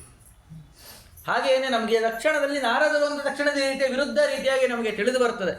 ಕೆಲವು ಸಂದರ್ಭಗಳಲ್ಲಿ ಮಾಡಿದ್ದಾರೆ. ಯಾಕೆಂದರೆ ಜಗತ್ತಿನ ರಕ್ಷಣೆಗೋಸ್ಕರವಾಗಿ ಭಗವಂತನ ಇಚ್ಛಾನುಸಾರವಾಗಿ ಒಂದಿಷ್ಟು ಕಾರ್ಯಗಳನ್ನು ಮಾಡಿದ್ದಾರೆ. ಮುಖ್ಯವಾಗಿ ಧ್ರುವರಾಜ ಮೊದಲಾದವರಿಗೆಲ್ಲ ಧ್ರುವರಾಜ ಉಪದೇಶವನ್ನು ಪಡೀಲಿಲ್ಲ ಅಂತಂದರೆ ಅವನಿಗೆ ಇಷ್ಟೊಂದು ದೊಡ್ಡ ಸಾಧನೆ ಆಗ್ತಾ ಇರಲಿಲ್ಲ, ಭಗವಂತನ ದರ್ಶನ ಆಗ್ತಾ ಇರಲಿಲ್ಲ ಅವನಿಗೆ. ಮುಂದೆಲ್ಲ ಬರುತ್ತದೆ ಆ ವಿಷಯಗಳು. ಹಾಗೆ ಅದಕ್ಕೆ ಕಾರಣರಾದವರು ವಾಸುದೇವಂತರ ಉಪದೇಶವನ್ನು ಮಾಡಿದವರು ನಾರದರು. ಅಂತಹವರು ಹೀಗೇನೆ ಕಾರುಣ್ಯ ಸುರುತ್, ಅಂಥವರಿಗೆ ಸುರುತ್ ಅಂತ ಕರಿಬೇಕು. ಯಾವ ಅಪೇಕ್ಷೆ ಫಲ ಅಪೇಕ್ಷೆ ಇಲ್ಲದೇನೆ ಸಹಾಯವನ್ನು ಯಾರು ಮಾಡ್ತಾರೋ ಅವರಿಗೆ ಗೆಳೆಯ ಸುರುತ್ ಅಂತ ಕರಿಬೇಕು. ಇಂತಹ ಗೆಳೆಯನ ಲಕ್ಷಣವನ್ನು ನಾವು ಜೀವನದಲ್ಲಿ ಅಳವಡಿಸ್ಕೊಂಡ್ರೆ ನಾವು ಒಳ್ಳೆಯ ಗೆಳೆಯ ಅಂತ ಆಗೋದಕ್ಕೆ ಸಾಧ್ಯವಾಗ್ತದೆ. ಹೀಗೆ ಸರ್ವದೇಹಿನಾಂ, ಯಾರ ಮೇಲೆ ನೋಡಿ, ಅದಕ್ಕೋಸ್ಕರವಾಗಿ ಯಾರೋ ಒಬ್ಬರ ಮೇಲೆ ಅವ್ರು ಏನೋ ಹೆಂಡತಿ ಮಕ್ಕಳು, ಹೆಂಡತಿಯ ತಮ್ಮ ಅಥವಾ ಹೆಂಡತಿ ಅಣ್ಣ ಇದ್ದ, ಅವನ ಮೇಲೆ ಭಾಳ ಪ್ರೀತಿ ಮಾಡ್ತಿದ್ದ, ಅವನು ಭಾಳ ಚೆನ್ನಾಗಿ ನೋಡಿಕೊಂಡ ಅಲ್ಲ.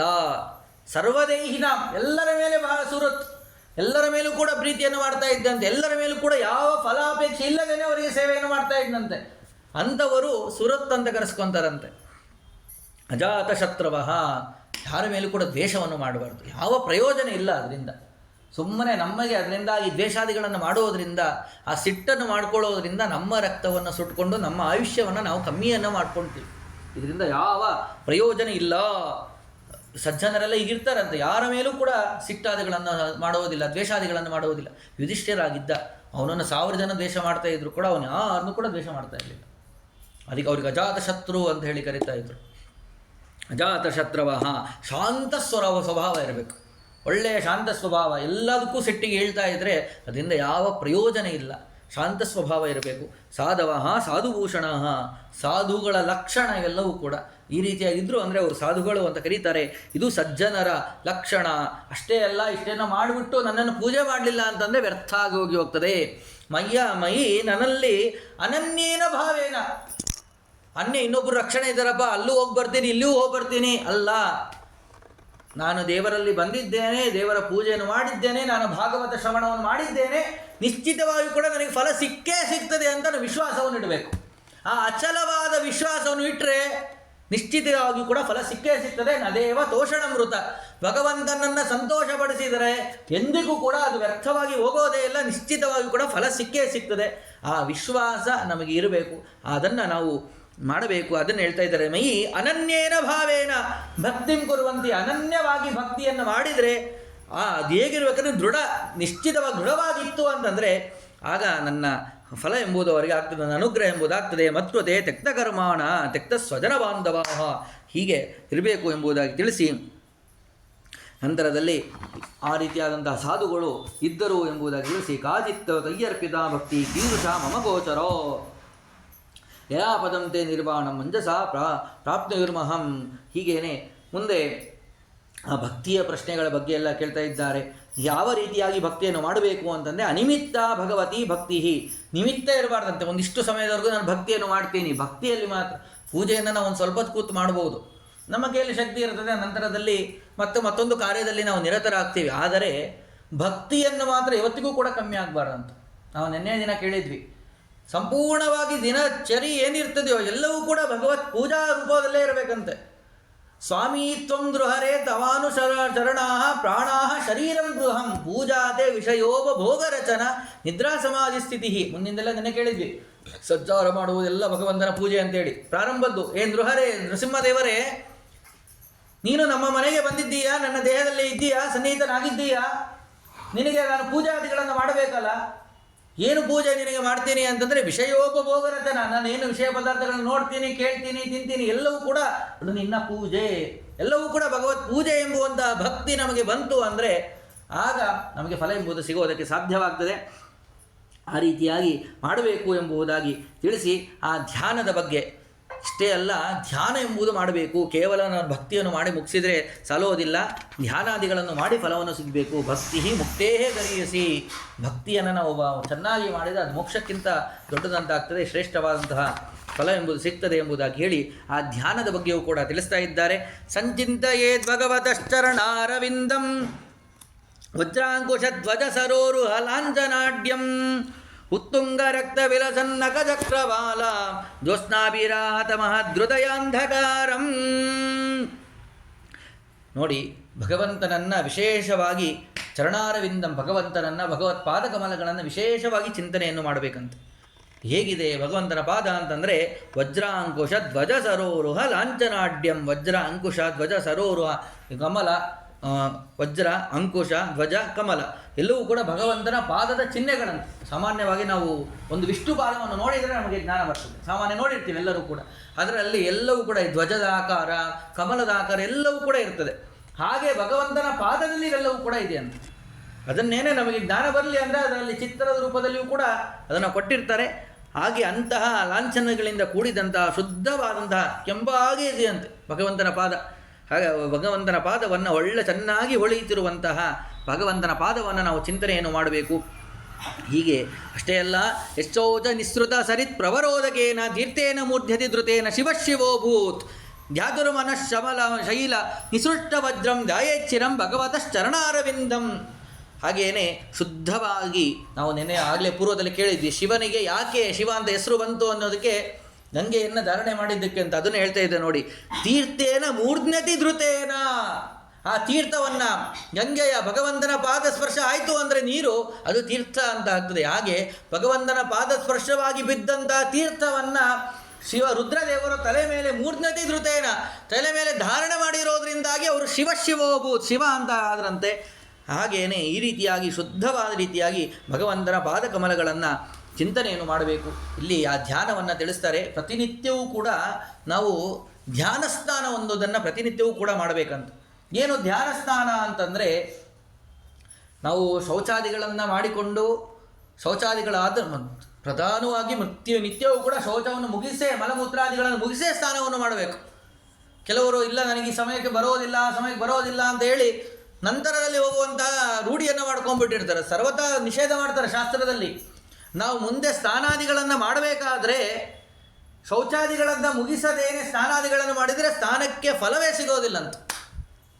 ಹಾಗೆ ನಾವು ಮುಂದೆ ಮಲಮೂತ್ರಾದಿ ವಿಸರ್ಜನೆಗಳನ್ನು ಮಾಡೇನೆ ಶುದ್ಧರಾಗಿ ಮೃತ್ತಿಕಾದಿಗಳನ್ನು ವಿಶೇಷವಾಗಿ ಧಾರಣೆಯನ್ನು ಮಾಡಿ ನಾವು ಕುಳಿತುಕೊಂಡು ಈ ಧ್ಯಾನ ಸ್ನಾನವನ್ನು ಮೊದಲು ಮಾಡಬೇಕಂತ.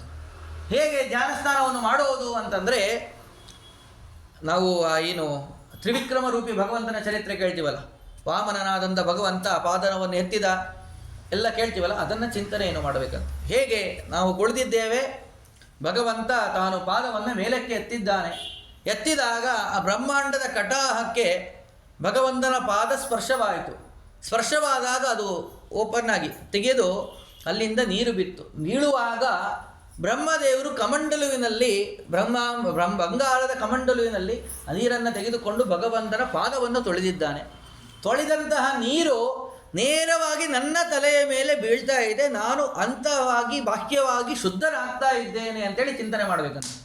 ಹೀಗೆ ಧ್ಯಾನಸ್ಥಾನವನ್ನು ಮಾಡಿ ಆಮೇಲೆ ನಾವು ಮಂತ್ರಸ್ಥಾನ ಪ್ರತಿನಿತ್ಯ ಮಾಡುವಂಥ ಬಾಹ್ಯವಾದಂತಹ ಸ್ಥಾನಾದಿಗಳನ್ನು ಏನು ಮಾಡ್ತೀವೋ ಹಾಗೆ ಮಾಡಬೇಕು. ಎಷ್ಟು ನಿಮಿಷ ಆಯಿತು ಹೇಳೋದಕ್ಕೆ? ನಾವು ಹೇಳೋದಕ್ಕೇನೆ 1 ನಿಮಿಷನೂ ತಿಳಿದಿಲ್ಲ.